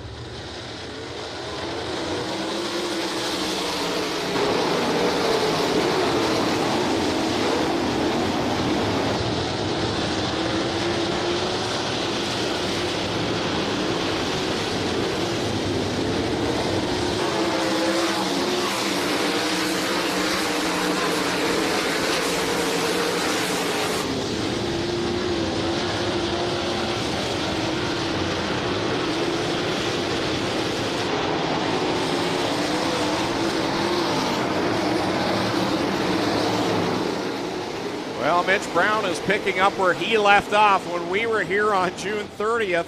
He picked up the win with the Knights of Thunder to kick off the 2022 season. And here he is again, out in front, stretching it over Nick Sheridan. And our points combatants, Mitch Brown and Corey Turner, couldn't be farther apart on the racetrack. Brown is out in front by half a straightaway. Corey Turner is 4 cars from the back of the field. This is a good opportunity tonight for Mitch Brown to give himself some breathing room heading into the championship finale tomorrow night. Right now, he is going into corner number 3, the back of the field, just across the start-finish line. So things will happen fast for the back of the pack as Mitch Brown is setting a torrid pace. Glenn Steyer's battling side by side with the Cobra. Chuck Heaving just outside of the top 5. Couple of legendary sprint car racers. Right behind them, it's Aaron Turkey and Travis Cunningham duking it out. Mitch Brown halfway down the backstretch. He can see the back of the pack just rolling through 3 and 4, so he's closing quickly. And I'll tell you what, even the back of the pack, it's hotly contested right now as Jamie Turner, Tyler Rand, and Ben Siliker. One around is that Jim Hoopinen. He'll collect one. Caught Ryan Turner front end to front end, and they both spin out. Actually, I think Mitch Brown, that's a big break for Mitch, who was about to close in on that slower traffic. And it was just going to force him into making decisions he'd rather not make.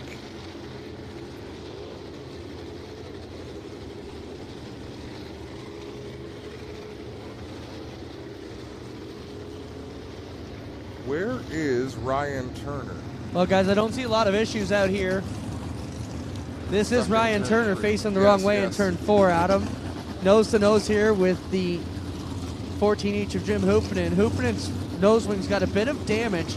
They both should just be able to push off and go. I'd be shocked if it's anything more. Yeah, it was awkward the way they hooked. I can't believe I just asked. I was watching Liam Martin go by thinking it was Ryan Turner. That was bizarre the way they hooked front ends. So Hoopinen, Kind of like a do-si-do. Yeah. Hoopinen's got a broken front end, broken tie rod, flat right front, guys, so he's going to need some work over there. At least a flat right front, if nothing else. Can't tell what's wrong on the 15 of Turner just yet. Looks like his car is able to roll away without issue. So they're going to push off the Hoopinen car. Maybe you guys can take a look at the front end when he comes by. Tough for me to see up there on the berm. Well, that appears to be where they kind of locked wheels or something, and it swung Turner around. So it would make sense if there's something broken on the... Swing your partner round and round. Exactly. Right front flat. Not sure if Ryan Turner going to push off the 15 car. Yes, he will. Or not. Every child matters on the wing of that 15. Beautiful. Beautiful schemes. We still call them paint schemes, but should we? No.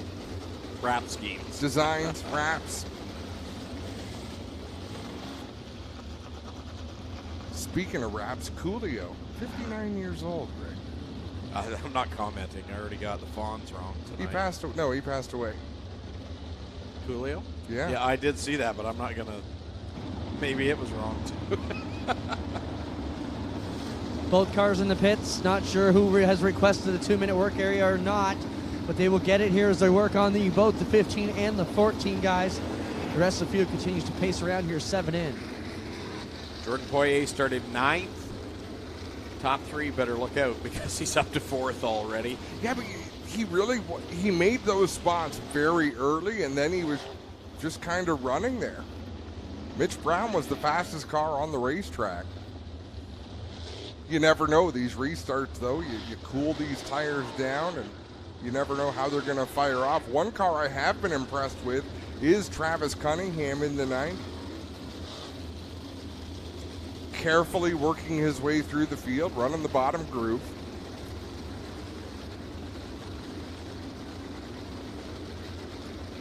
Travis, very good driver. Does a lot with not a huge budget. And just glad to see him running consistently. I don't mean consistently in position. I mean consistently at the racetrack. Able to make it out week in, there week were out. times where that wasn't the case for Travis, so it's good to have him. I think he's been to every race we've covered this year.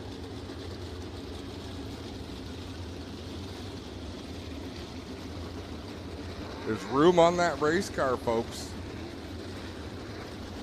If you want to get your business out there, Travis Cunningham has space for rent. Actually, I don't know if he does, guys. A well-known sponsor came to us earlier in the year and said, I like Travis. I want to do something with him. I put Travis with him. Travis said, I like my wing silver. I'll keep it that way. Passed it up. There you go. Actually, so speaking of which, similar but different, did you know that someone was named to the Canadian Motorsport Hall of Fame this year, and they have declined the honor? We were at his racetrack last weekend. Oh, yeah? Yeah. First time ever. It's not for everybody. No, according to what I heard, Russ Erland says, I'm not living in the past, I'm looking to the future.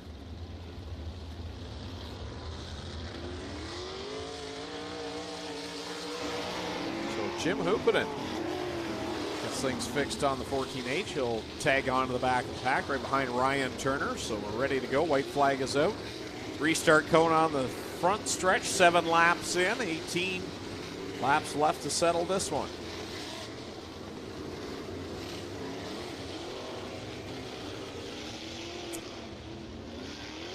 Nick Sheridan in that 45 right up on the tail tank. Mitch Brown in the 10. Paulie Colagiovanni third in the 10 machine. Green flag is out. We're back underway. See what Mitch Brown can do on this restart. If he can pull away. Here comes Paulie Colagiovanni to the outside of Nick Sheridan. Sheridan holds his own going into 3. Everything bunches up the front. Colagiovanni excited to be out here racing in front of his sponsor, Sterling Lubricants.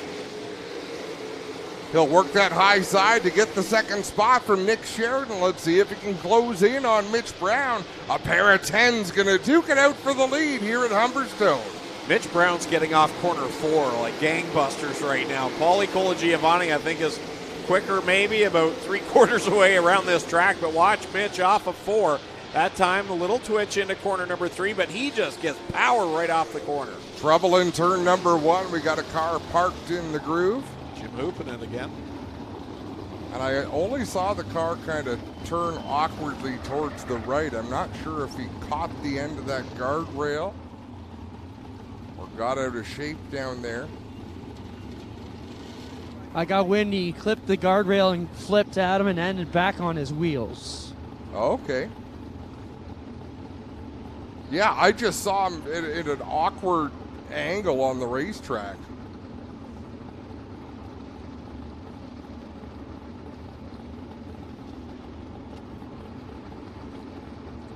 That Rankin Construction, number 14H. Upper Canada Consultants. Dottie Creek.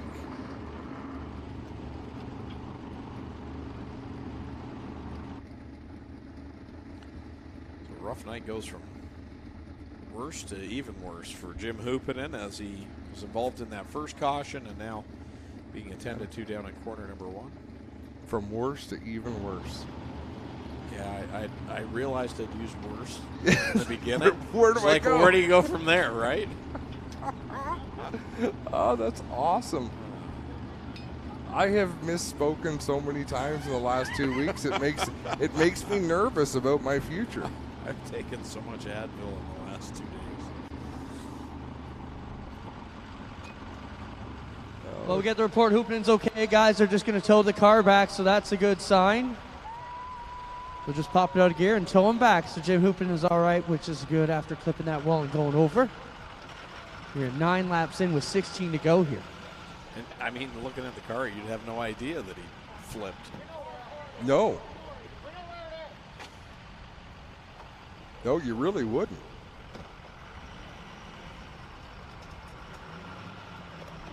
But I believe the reports.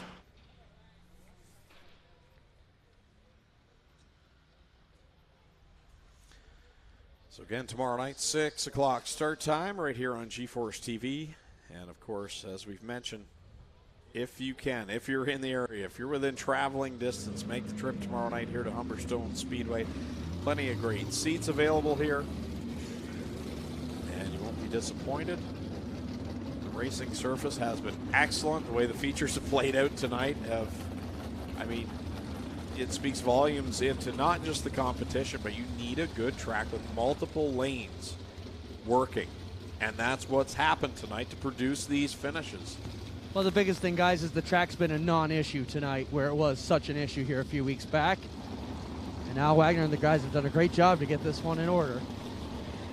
I think wheel packing helps a bit, too, when we fire up the sprint cars. Yeah, there's just something about getting those big tires out there and doing a little bit of wheel packing. Ryan Turner out of the pits for a second time, guys. Well, there's no quit in these teams, that's for sure.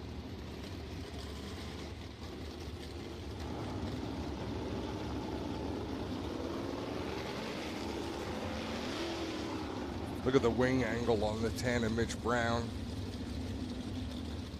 Speaking of wing angle, where's Holly Porter? As soon as you said that, I was like, yeah, where's Holly Porter tonight?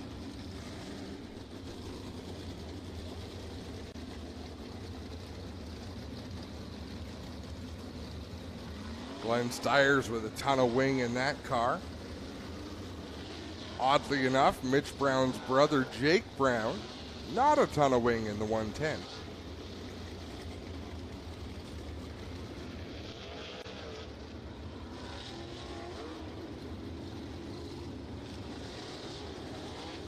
So the field will get lined back up. Another car without a lot of wing in it is the Jordan Poirier 28. Let's see as Colo Giovanni comes by. Yeah, he's got a fair bit in that. The design on that makes it kind of hard to tell.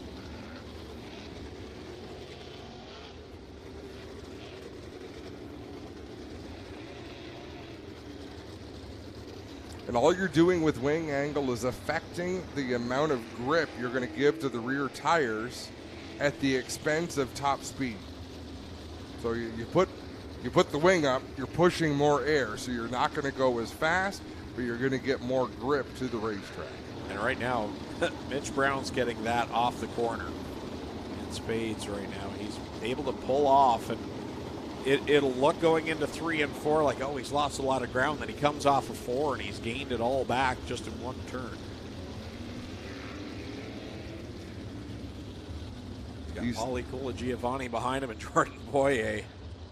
That's a duo you don't want to see if you had a rear view mirror.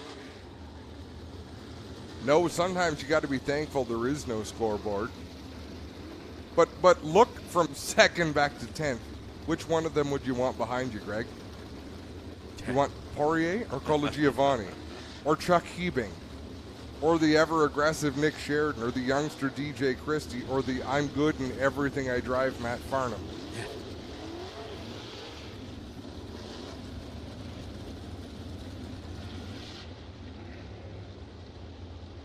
Okay, Cody McPherson, second in his heat down at Fulton. White flag out. We'll go back at it next time around with 9 on the board in this one. Single file past the restart cone. Brown, Colagiovanni, and Poirier the top 3. And then it's Sheridan and DJ Christie, your top 5. Matt Farnham 6th. 7th is Hebing. 8th, Cunningham. 9th, Stiers. And 10th, Aaron Turkey.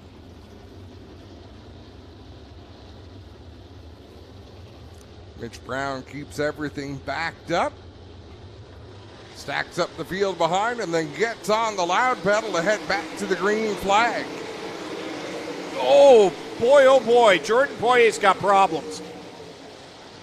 I don't know if it's a left front flat or what. He went into corner number 1 and that car went all sorts of wicked sideways.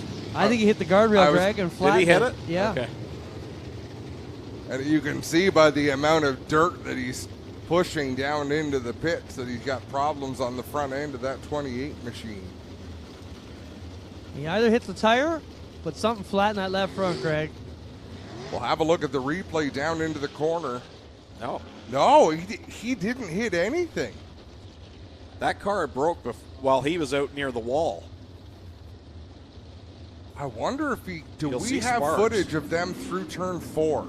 On that restart coming to the green in 4, is it possible that he clipped the guardrail coming off the turn? And then you don't notice till you go to slow down going into the next corner.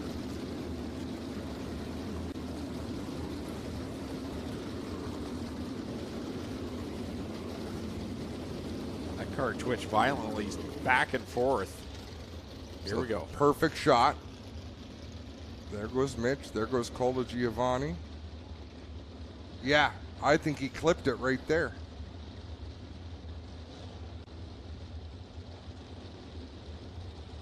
Can we see that once more? It's subtle.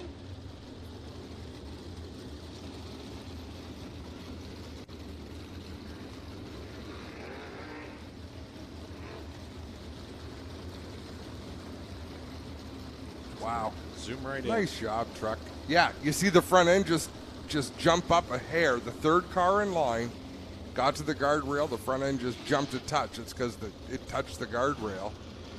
Flattened the left front. Whatever it is, it's terminal for Poirier. Just came over the radio. They're not going to make it back. See, So watch the third car in line. Boom. See the front end of the car? I think that was just a wheel stand. Watch as he goes in, and the car leans over on the left. There's from the other angle, there's sparks as the car leans over on the left to get set for the corner, and it's like something broke, and then it turned the car right. Watch right. They're talking about rear end, Greg. Could it be a rear end problem? Something leaned over on the car, and you see sparks. So when all the weight, as they go into the corner, the weight's going to kind of tip over on the left side, but it tipped too far over. Yep. And then as he went to try and fix that, it shot back to the right. But nonetheless, he's done for the night. And the perfect streak comes to an end for Poirier. Now, that could have been something from the guardrail in 4 as well. Cola Giovanni working the high side. It looked like he had a great entry into turn 1, but Mitch Brown able to stay out in front. Same thing off of turn 4. Brown continues to lead the way with 15 laps to go. Miratan's Audi in front, duking it out for the win here at Humberstone Speedway. It's Mitch Brown over Paulie Colagiovanni. 2 different lines. Colagiovanni's been working that outside. Here he comes, trying to make the move on Brown. The battle for third now is Nick Sheridan and DJ Christie in that Steyrs 0J. Further back, Glenn Steyrs got back around Travis Cunningham in the 90. Cunningham was trying to make a move on Chuck Hebing. We've got great racing all over the track right now. That's as close as Colagiovanni has been. He was right there to the right rear, that time by the flag stand. Here they'll go wheel to wheel down into 3 and 4, coming to the cross flags. Halfway this time. Colagiovanni to the lead in the number 10. Brown back to the second spot, but you got to bet he's not going to go away just yet. Nick Sheridan feeling pressure now. Here comes DJ Christie. Backed out of it a little bit and then had to really roll out of it in 3. Holds on to it in 4. Here comes Farnham to his inside. Out in front, it's Colagiovanni opening up that gap. Man, oh man, is he making speed in a straight line. Paulie Colagiovanni's got things hooked up on the outside line as he continues to lead now, stretching it over Mitch Brown. Nick Sheridan holding third. DJ Christie and Matt Farnham still close together, and then there's that battle that's still going on out of between the Cobra and the Ohsweken Flyer. It's a lot of fun to watch. Chuck Hebing in the 45, Glenn Steyrs in the 0. Hebing down low, Steyrs up on the high side in the familiar blue and white number 0. He's looking for the cushion in turn number 2. Still can't quite draw up alongside Hebing. Things tightening up from third on back right now. Sheridan is now going to see DJ Christie show the nose here in a moment as he's caught back up after that little bit of a miscue. Laps are clicking off in a hurry here at Humberstone Speedway. Steyrs again winding it up on the outside. Travis Cunningham closing in that number 90, and Colagiovanni has caught the tail end of the field. And he'll work by Ben Siliker. Ryan Turner's next in line. Mitch Brown all by himself in the second spot, but here comes the battle for third. DJ Christie down in deep on Nick Sheridan. They'll come down the back stretch another time, and Sheridan drops a line just a little bit, about half a line down the backstretch, and it keeps slowing up DJ Christie. Wow, that was close as Sheridan regathers the car. 5 laps to go, and Nick Sheridan just about lost it and took DJ Christie with him there. Christie going to work to the inside of the 45 and pick up that position. Paulie Colagiovanni and Mitch Brown, 1 and 2. They're quite a gap apart from one another, and then there's this battle. DJ Christie's got the third spot over Nick Sheridan. Matt Farnham trying to close up these two as they go down the backstretch into 3. Colagiovanni is being slowed up right now with lap traffic. Things happen fast in sprint car racing. Mitch Brown is not too far back as he works to the inside of Siliker. Now there's nobody between him and the leader except a little bit of open racetrack. The battle for 6th right now is fun to watch. 2 wily veterans going back and forth. Glenn Steyrs on the outside, the Cobra Chuck Hebing on the bottom, going back and forth. The white flag is going to fly this time for Colagiovanni. Mitch Brown is closing in on the race leader with 1 to go. 1 to go and some traffic in front. Can Mitch Brown close the gap enough in a lap? Here he comes. DJ Christie's caught the top 2, but he's running out of time. One final time through 3 and 4. Colagiovanni to the outside. Mitch Brown down low, but it's going to be Paulie Colagiovanni. Brown for second, Christie Sheridan, Farnham, then it's Hebing, Stiers, Cunningham, Jacob Brown, and Aaron Turkey. Man, oh man, were we treated to some exciting finishes tonight at Humberstone Speedway. We've got another night to go tomorrow at 6 o'clock, folks. Make the drive to Humberstone Speedway. The racing has been fantastic. I can't remember a time where it's been this good in every division. I mean, you know, we've had great tracks here at Humberstone Speedway over the years, but it was like every division tonight. It was very racy. We had some shenanigans, as Jamie Maudsley would say, in the mini stock, but it was still a lot of good 3-4 wide racing at times. And no real carnage. I mean, Jim Hoopernan had a tough night, but we didn't, nothing too incredibly crazy. As Colo Giovanni can't quite decide where he wants to be, Clint. You might have to do that on the front stretch. DJ Christie comes home in the third spot behind Mitch Brown. What a great night of racing. 6 o'clock tomorrow night. Make sure you're here at Humberstone Speedway in Port Colborne, just on Highway 3. Very easy speedway to get to. Go to Port Colborne, find Highway 3, and it's just on the outskirts of town. Fantastic facility. Free camping, lots of parking, plenty of seats. And come down a little bit early. Check out the lake. Yep. Lots to see. Go to the falls. We're not right next door, but we're close enough. Here comes the top three.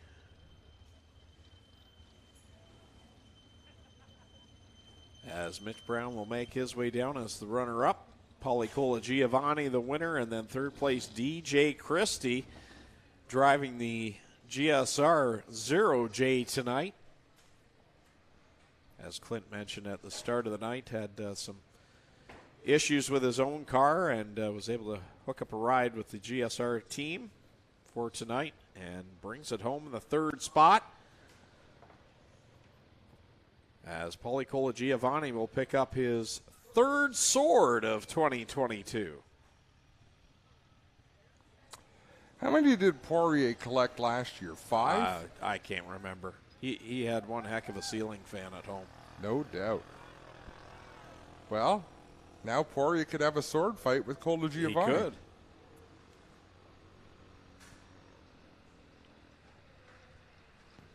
We'll get over the top three down here, and then we'll wrap up tonight's broadcast. Don't forget, we're back here tomorrow live at 6 p.m. on GeForce TV. If you can't make it down here with us, we'd love to have you down here. Paulie's already got the helmet and the gloves off. He'll get out here quickly and have a word with us. And then we'll talk to Mitch Brown and DJ Christie. Mitch Brown, of course, padding his point lead tonight, coming in as Paulie not in the regular running for this. But another one for him on the Knights of Thunder Tour this year. Paulie grabs another one. Climb up there, Paulie, and greet these fans. How about it, ladies and gentlemen? Paulie Cola Giovanni grabs another feature win here on the Knights of Thunder Tour presented by Pinty's in 2022. We'll get him down here and talk to both him, Mitch, and DJ Christie.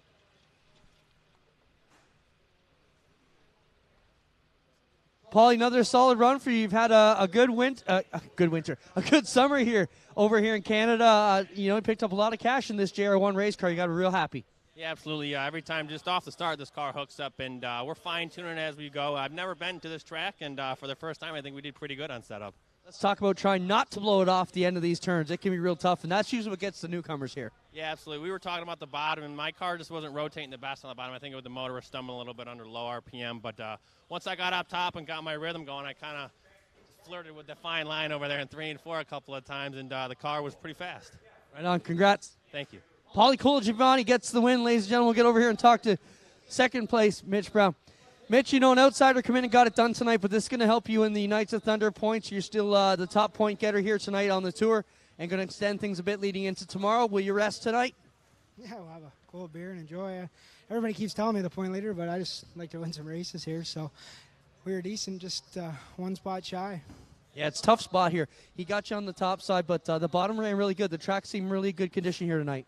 Yeah, I just it's sort of is the leader there, and you just don't know what to do, and you sort of sit and duck. But we got back to him there towards the end, but not enough.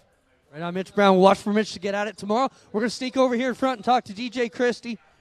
DJ, solid drive for you in this Stiers car. A look like you're having some fun out there, making some moves, and you and Nick having a heck of a battle. Yeah, Steve Mullen had this thing hooked up, but I can't say thanks enough to all the GSR guys. It's just an incredible opportunity to be in this thing, and hopefully we can be 2 spots better tomorrow night. I feel like we were coming there at the end, but hey, we always need one more lap.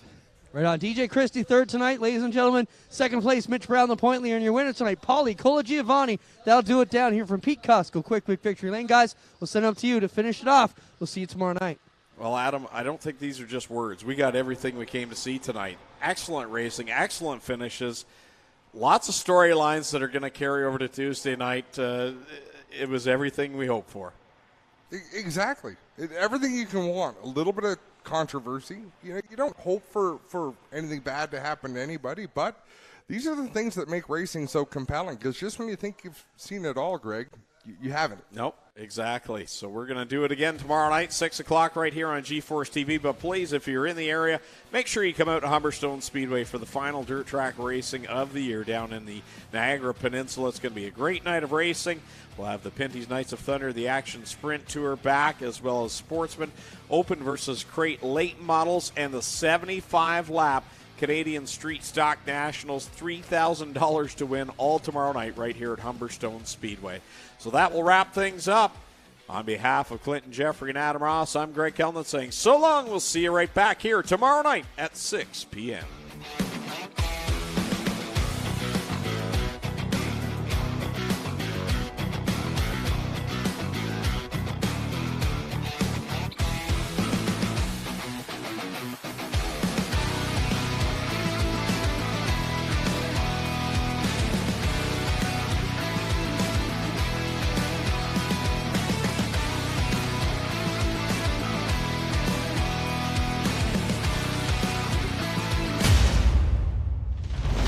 Copyrighted broadcast may not be reproduced, retransmitted, or used in any form without the authorized written consent of G-Force TV.